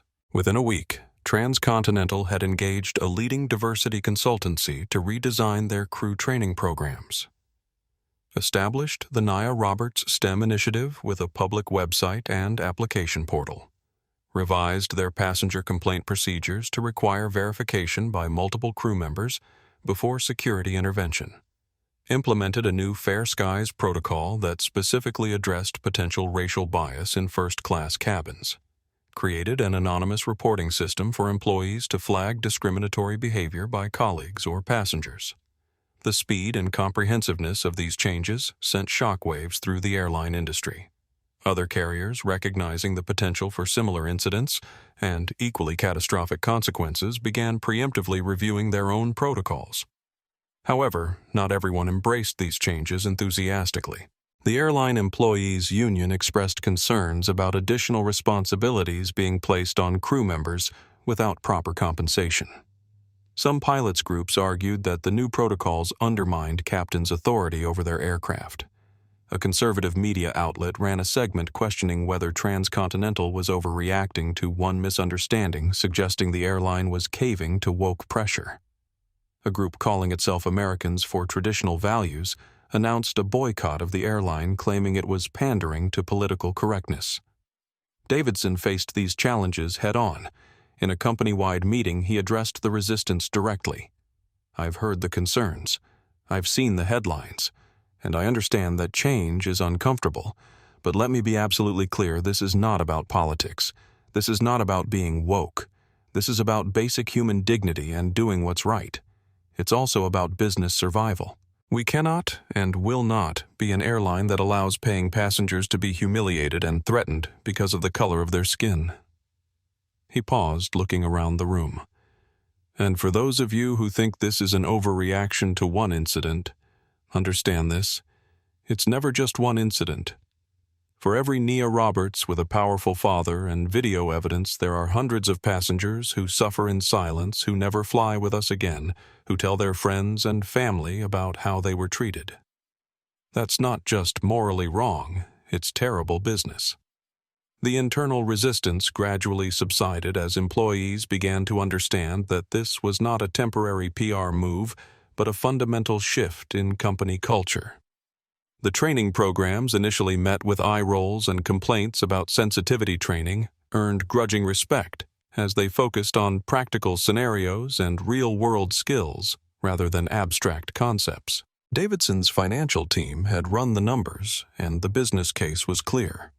The training initiative would cost approximately $15 million in its first year, plus another $5 million for the scholarship fund. There would be additional ongoing costs for monitoring reporting and periodic retraining. But the potential savings were even more significant. Legal settlements for discrimination cases averaged $1 to $3 million each, and that didn't include the reputational damage. Customer retention improvements of just 2% would translate to over $20 million in annual revenue. Reduced staff turnover would save millions in training and recruitment costs. Within 6 months, the financial benefits were already becoming apparent. Customer satisfaction scores had increased by 4.7%. Staff turnover had decreased by 8%. Social media sentiment about the airline had improved dramatically, and most importantly, reported incidents of passenger-crew conflicts had declined by 23%. Delta United and American all announced enhanced training initiatives within days of TransContinental's statement. Industry publications ran special issues on bias in air travel.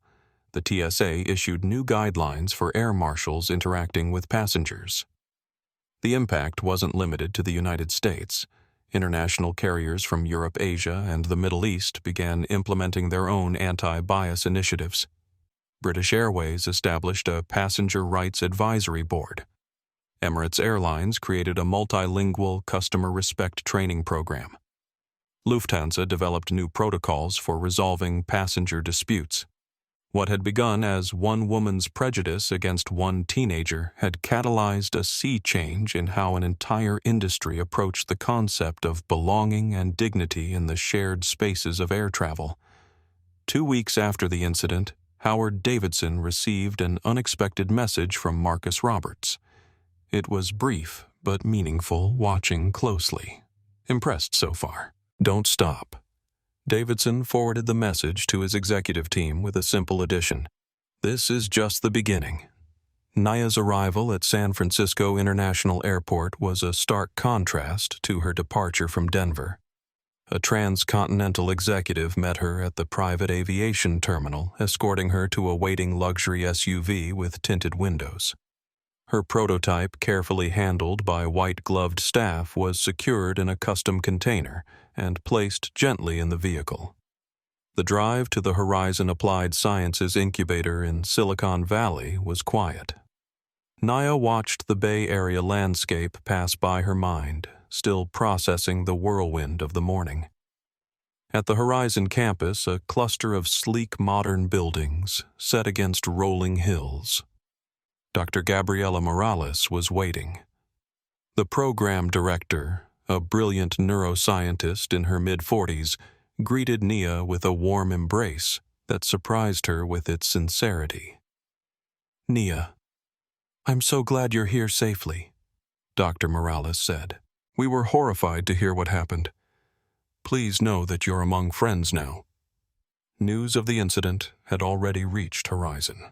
Dr. Morales had received a personal call from Marcus Roberts, explaining the situation and the reason for Nia's delayed arrival. "Your accommodations have been prepared," Dr. Morales continued as they walked into the main building. "We've set you up in one of our private suites rather than the standard fellow dormitory. I hope that's acceptable. Nia nodded, grateful, but still feeling the emotional toll of the day. Thank you. I appreciate that. Your prototype has already been taken to your lab space. We've assigned you a corner lab with extra security protocols given the value and importance of your work. Would you like to see it now, or would you prefer to rest first? Nia considered for a moment. Part of her wanted nothing more than to curl up somewhere quiet and process what had happened. But another part, the builder, the creator, knew that losing herself in her work might be the best therapy. I'd like to see the lab, please, she decided. The lab exceeded her expectations. State-of-the-art equipment far beyond what she had access to at home or school filled the spacious room. Floor-to-ceiling windows looked out onto a peaceful courtyard with a small fountain. It was a space designed for creativity and innovation. As Dr. Morales showed her around explaining the various resources available to her, Nia found herself slowly coming back to herself. This was why she had gotten on that plane this morning. This was the opportunity she had earned. No Elizabeth Harrington could take that away from her. This is our neural mapping station, Dr. Morales explained, gesturing to a sophisticated array of equipment. It can capture neural activity with 500% greater resolution than standard EEG equipment. Your interface will be able to distinguish between thousands of distinct thought patterns with this level of detail.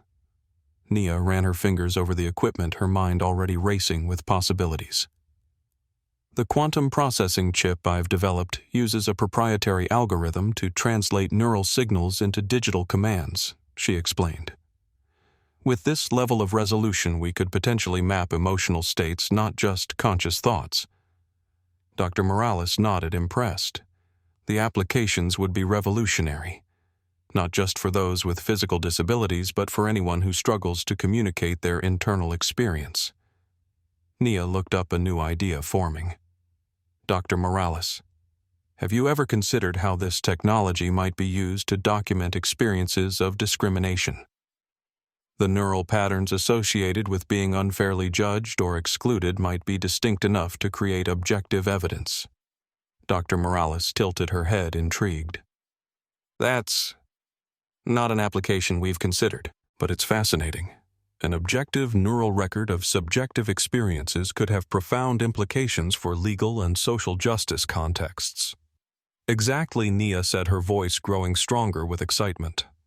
What if people could document these experiences in a way that couldn't be dismissed as overreacting or playing the victim?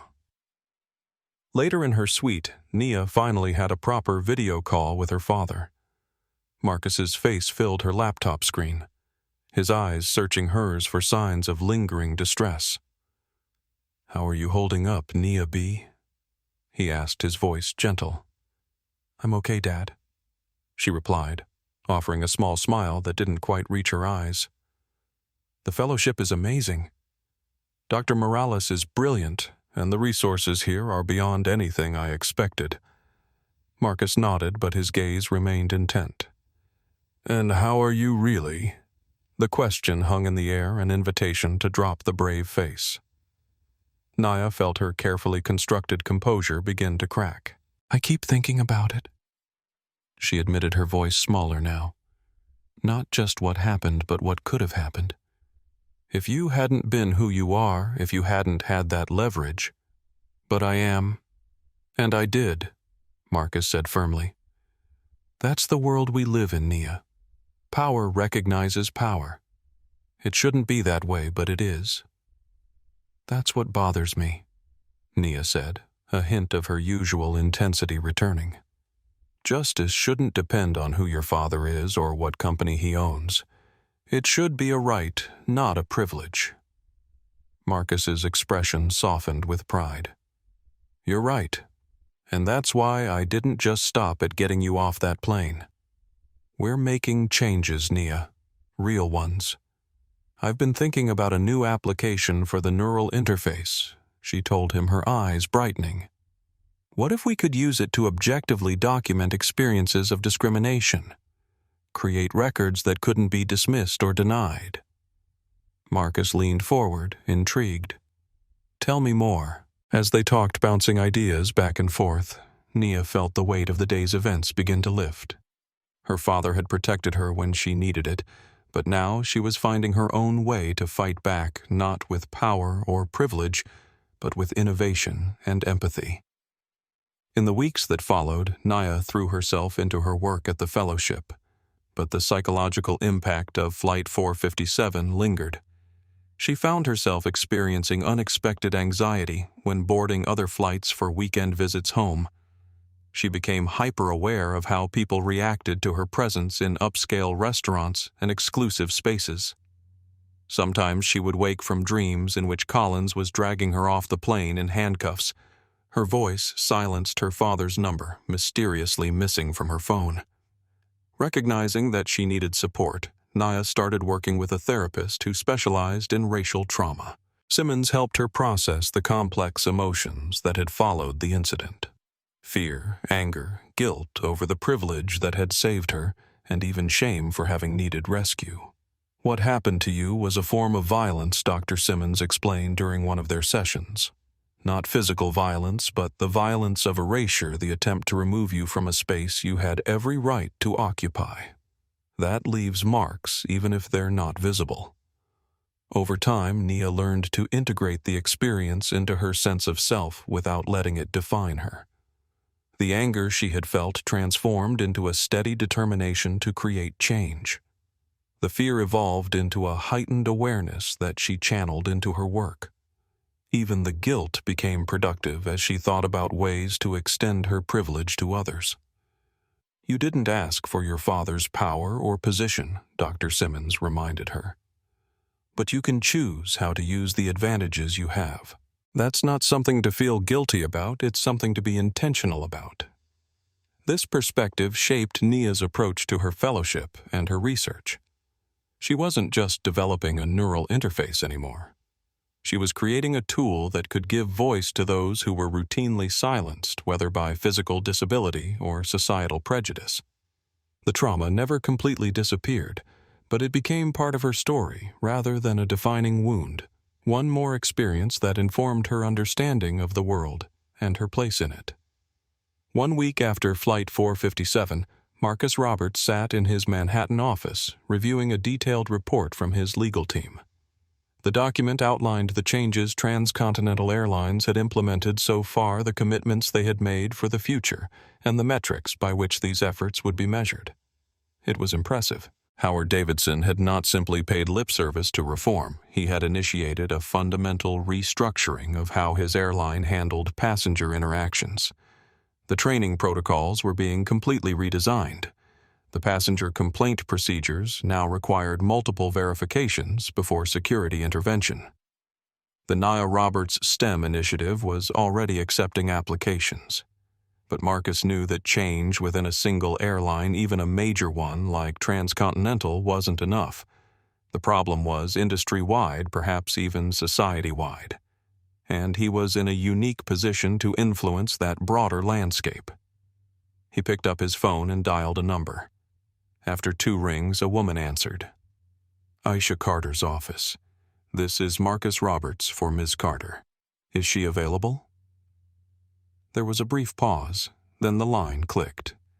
"Marcus. Good to hear from you. How's Nia doing at Horizon?" Aisha Carter was the CEO of Pinnacle Hospitality Group, one of the largest hotel chains in the world. Like Marcus, she was a self-made executive who had built an empire despite the barriers of racism and sexism. "She's thriving. Thanks for asking." "Listen, Aisha, I'm calling about something specific. You may have heard about an incident on a transcontinental flight last week." "I did indeed. Your daughter showed remarkable poise. She reminds me of my own daughter." "Thank you. The incident has prompted some significant changes at TransContinental, but I believe we have an opportunity to push for broader reform across multiple industries. Your expertise in hospitality would be invaluable." Aisha didn't hesitate. "I'm in. What are you thinking?" "A coalition.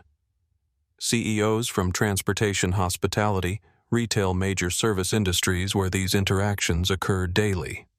We develop shared standards, pool resources for training and technology, and create a certification program that consumers recognize and value. Interesting. A seal of approval that signals a commitment to dignity and fair treatment. Exactly. And companies that want the seal have to meet specific measurable benchmarks. I like it. Who else are you thinking of bringing in? Marcus listed several other CEOs, all leaders in their fields, all from underrepresented groups who understood personally the importance of the initiative.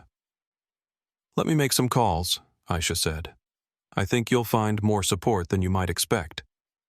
The business case for this is clear. No company wants to be the next viral video of discrimination. The initial response to Marcus's coalition idea was overwhelmingly positive, but as the details of the certification program began to take shape, resistance emerged from unexpected quarters. This is nothing short of corporate blackmail, declared the CEO of a major airline during an industry conference. Roberts is using his daughter's unfortunate experience to force his values on the entire sector. A Wall Street Journal op-ed questioned whether the coalition was creating a privatized enforcement mechanism for social justice ideology. Several industry associations expressed concerns about the cost of implementing the new standards and the potential legal implications of the certification process. Religious leaders also weighed in on the debate. Pastor James Williams of the National Faith Coalition praised the initiative as aligned with our core values of human dignity and respect, while Reverend Thomas Bradford of the Conservative Christian Alliance criticized it as corporate overreach into matters of personal conscience. Asian American advocacy groups pointed out that anti-Asian discrimination had been surging in transportation settings. We've documented over 500 incidents in the past year alone, said Lucy Chen of the Asian American Justice Network. We hope this initiative will address our community's concerns as well. Indigenous rights organizations raised questions about representation in the coalition's leadership. We need a seat at the table, insisted Robert Two Bears of the Native American Rights Council. Our people face unique forms of discrimination in travel and hospitality. Muslim travelers who had long dealt with heightened scrutiny and profiling expressed cautious optimism.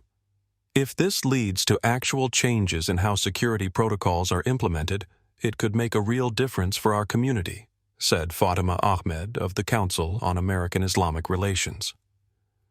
Marcus had anticipated this pushback and was prepared for it. In a carefully worded response to the criticism, he emphasized the voluntary nature of the program and its focus on measurable outcomes rather than ideological compliance. This isn't about forcing anyone to think a certain way, he explained in a CNBC interview. It's about ensuring that all customers are treated with dignity and respect, regardless of their appearance or background. That's not politics, it's good business. The coalition pressed forward, refining its standards and building its certification framework. By the end of the month, the Coalition for Dignity in Service Industries had been formed.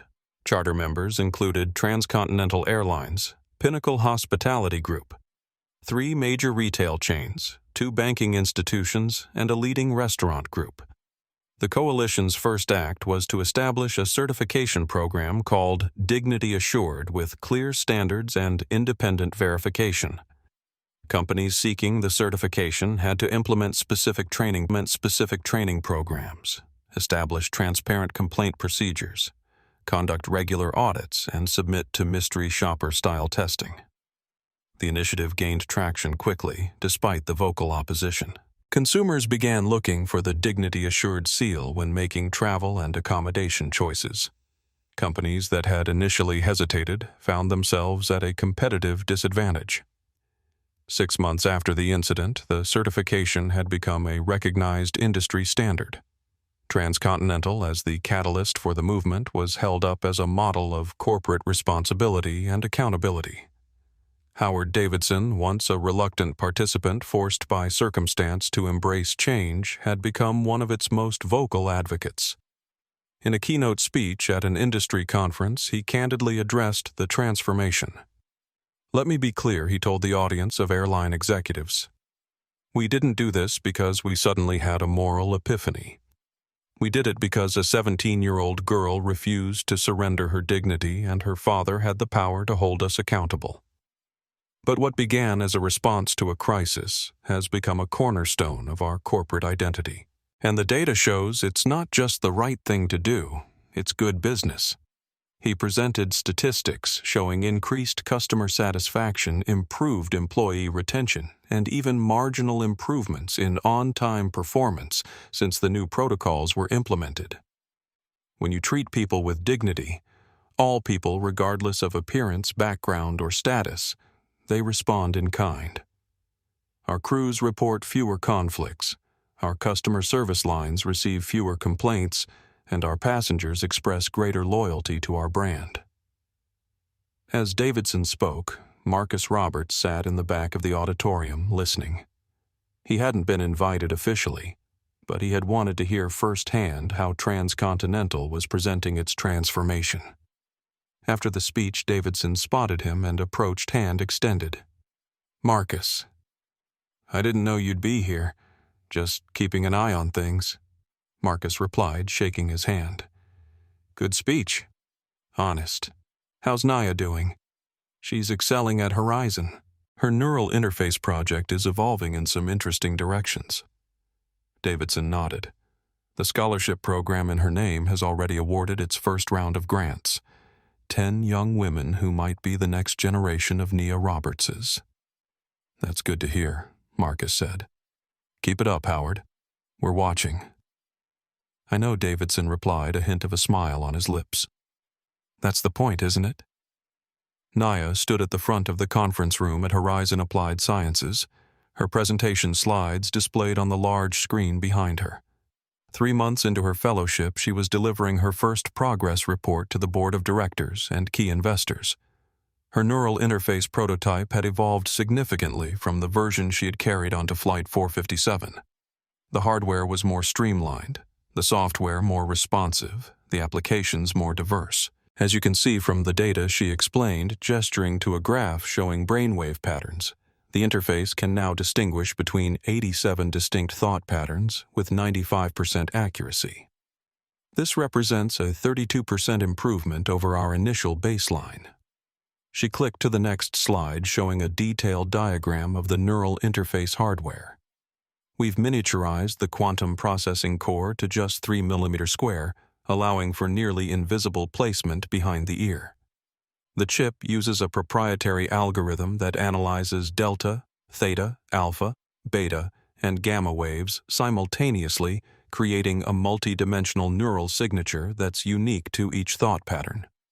The board members nodded appreciatively. Dr. Morales beamed with pride from the side of the room. But the most exciting development has been in the application space. Nia continued. Beyond the medical uses we originally envisioned, we've discovered that the technology has profound implications for documenting subjective experiences. She clicked to the next slide, which showed a different set of neural patterns.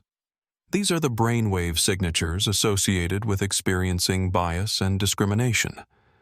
They're remarkably consistent across demographic groups, suggesting a universal neural response to being unfairly judged or excluded. The room grew quieter, more attentive. We're developing a module we call Truth Witness that can objectively record these experiences, creating verifiable evidence of discrimination that could be used in legal, corporate, or educational contexts. One of the investors raised his hand.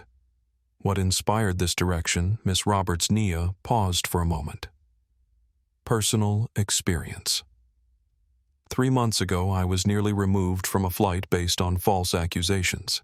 If not for video evidence and my father's intervention, my career might have been derailed before it began. She let that sink in before continuing. But most people don't have influential parents or bystanders recording video. Their experiences are dismissed as subjective, exaggerated, or imagined. Truth Witness could change that dynamic fundamentally. After the presentation, as the board members and investors filed out, Dr. Morales approached Nia. That was exceptional, Nia. Not just the technical achievements, but the vision. You've taken a personal trauma and transformed it into innovation. Thanks, Dr. Morales. I had a good example. My dad did the same thing, just with different tools. Later that evening, Nia received an unexpected email. It was from Sophia Reynolds, the flight attendant who had tried to help her on Flight 457. Dear Nia, it read, I wanted to let you know that I've been promoted to a senior training position with TransContinental. They've asked me to help develop and implement the new anti-bias protocols that will be required for all crew members. It's not a position I ever expected to have, but I'm determined to use it to make real change. Also, Miguel and I have started a support group for crew members to help each other stand up against discrimination without fear of repercussions. We call it Crew for Dignity, and it's already grown to over 200 members across different airlines. What happened to you should never happen to anyone else. Thank you for your courage. You've made more of a difference than you know. Warmly, Sophia Reynolds. Attached to the email was a news article. The headline read, Federal Air Marshal suspended after racial profiling incident on transcontinental flight. The article detailed Collins's suspension and the broader inquiry into profiling practices within the Air Marshal Service. It also mentioned that a passenger involved in making false claims had been permanently banned from flying with TransContinental and its partners. Even more surprising was a follow-up story about a passenger named James Wilson, a 19-year-old community college student who had been allowed to remain in his first-class seat on a different transcontinental flight despite a similar complaint. The new protocols had already been implemented, and the crew had handled the situation properly, verifying his ticket, dismissing the unfounded complaint, and ensuring he enjoyed the service he had paid for. Honestly, I was shocked, Wilson was quoted as saying. I was ready to be kicked off because that's what usually happens. But the attendant just smiled, confirmed my seat, and told the other passenger that my presence wasn't up for debate. It felt like being treated like a person. Nia sat back in her chair, a complex mixture of emotions washing over her. There was a certain satisfaction in knowing that actions had consequences, that the people who had tried to humiliate and remove her were facing the repercussions of their behavior. But there was no joy in it, no sense of vindication or triumph. Instead, there was a quiet recognition that justice, when it came, was not about revenge, but about restoration and reform. She opened her laptop and began to work on her neural interface project with renewed purpose. What had happened on Flight 457 had shown her in the starkest possible terms how it felt to be silenced, to have your voice and your rights dismissed. It strengthened her resolve to create a technology that would ensure no one was silenced by circumstance, that everyone had the means to express their truth. As her fingers flew across the keyboard coding the algorithms that would translate neural patterns into speech, Nia Roberts was doing more than developing a technology. She was crafting her own response to injustice, not with power or privilege, but with innovation and empathy. 6 months after Flight 457, Miguel Sanchez sat nervously in the waiting area outside Howard Davidson's office. The CEO of TransContinental Airlines had personally requested this meeting, and Miguel had no idea why. After the incident, Miguel had been placed on probation and assigned to additional training. He had expected to be fired, but Sophia Reynolds had advocated for him, arguing that his failure had been one of inexperience and fear, rather than malice. The training had been eye-opening. Led by outside experts, it had focused not just on company procedures, but on the history and psychology of bias, the courage required to stand up to authority, and the importance of moral clarity in moments of conflict. Miguel had embraced the training with a fervor that surprised his instructors. He had shared his story openly, using his own failure as a teaching tool for others. He had written an essay about the experience that had been circulated among the training staff as an example of honest self-reflection. And now, somehow, he was sitting outside the CEO's office wondering if his airline career was about to end after all. Mr. Sanchez. The executive assistant smiled at him. Mr. Davidson will see you now. Miguel entered the spacious office with its panoramic view of the Dallas skyline. Howard Davidson rose from behind his desk to greet him. "Miguel, thank you for coming. Please have a seat." As Miguel sat, Davidson returned to his chair and studied him for a moment. "Do you know why I asked to see you today?" "No, sir." "I don't." Davidson nodded. "I've been following your progress since the incident on Flight 457. Your training evaluations, your peer reviews, your essay about what you learned from that day." Miguel tensed, waiting for the other shoe to drop. "I want to offer you a scholarship," Davidson said, surprising him completely. "A full ride to complete your education, part of the broader TransContinental educational initiative we're launching." Miguel stared, unable to process what he was hearing. I don't understand." "What happened on that flight was a failure at multiple levels," Davidson explained. "You were placed in an impossible position, caught between a passenger who threatened your livelihood and a teenager who deserved your protection. You made the wrong choice, but you've owned that choice and learned from it in a way that many never would." He slid a folder across the desk. "The scholarship covers tuition books and a stipend. You can continue working part-time if you wish, or focus entirely on your studies. When you graduate, there will be a management position waiting for you here if you want it." Miguel's hands trembled as he opened the folder. Inside was a formal offer letter and program details.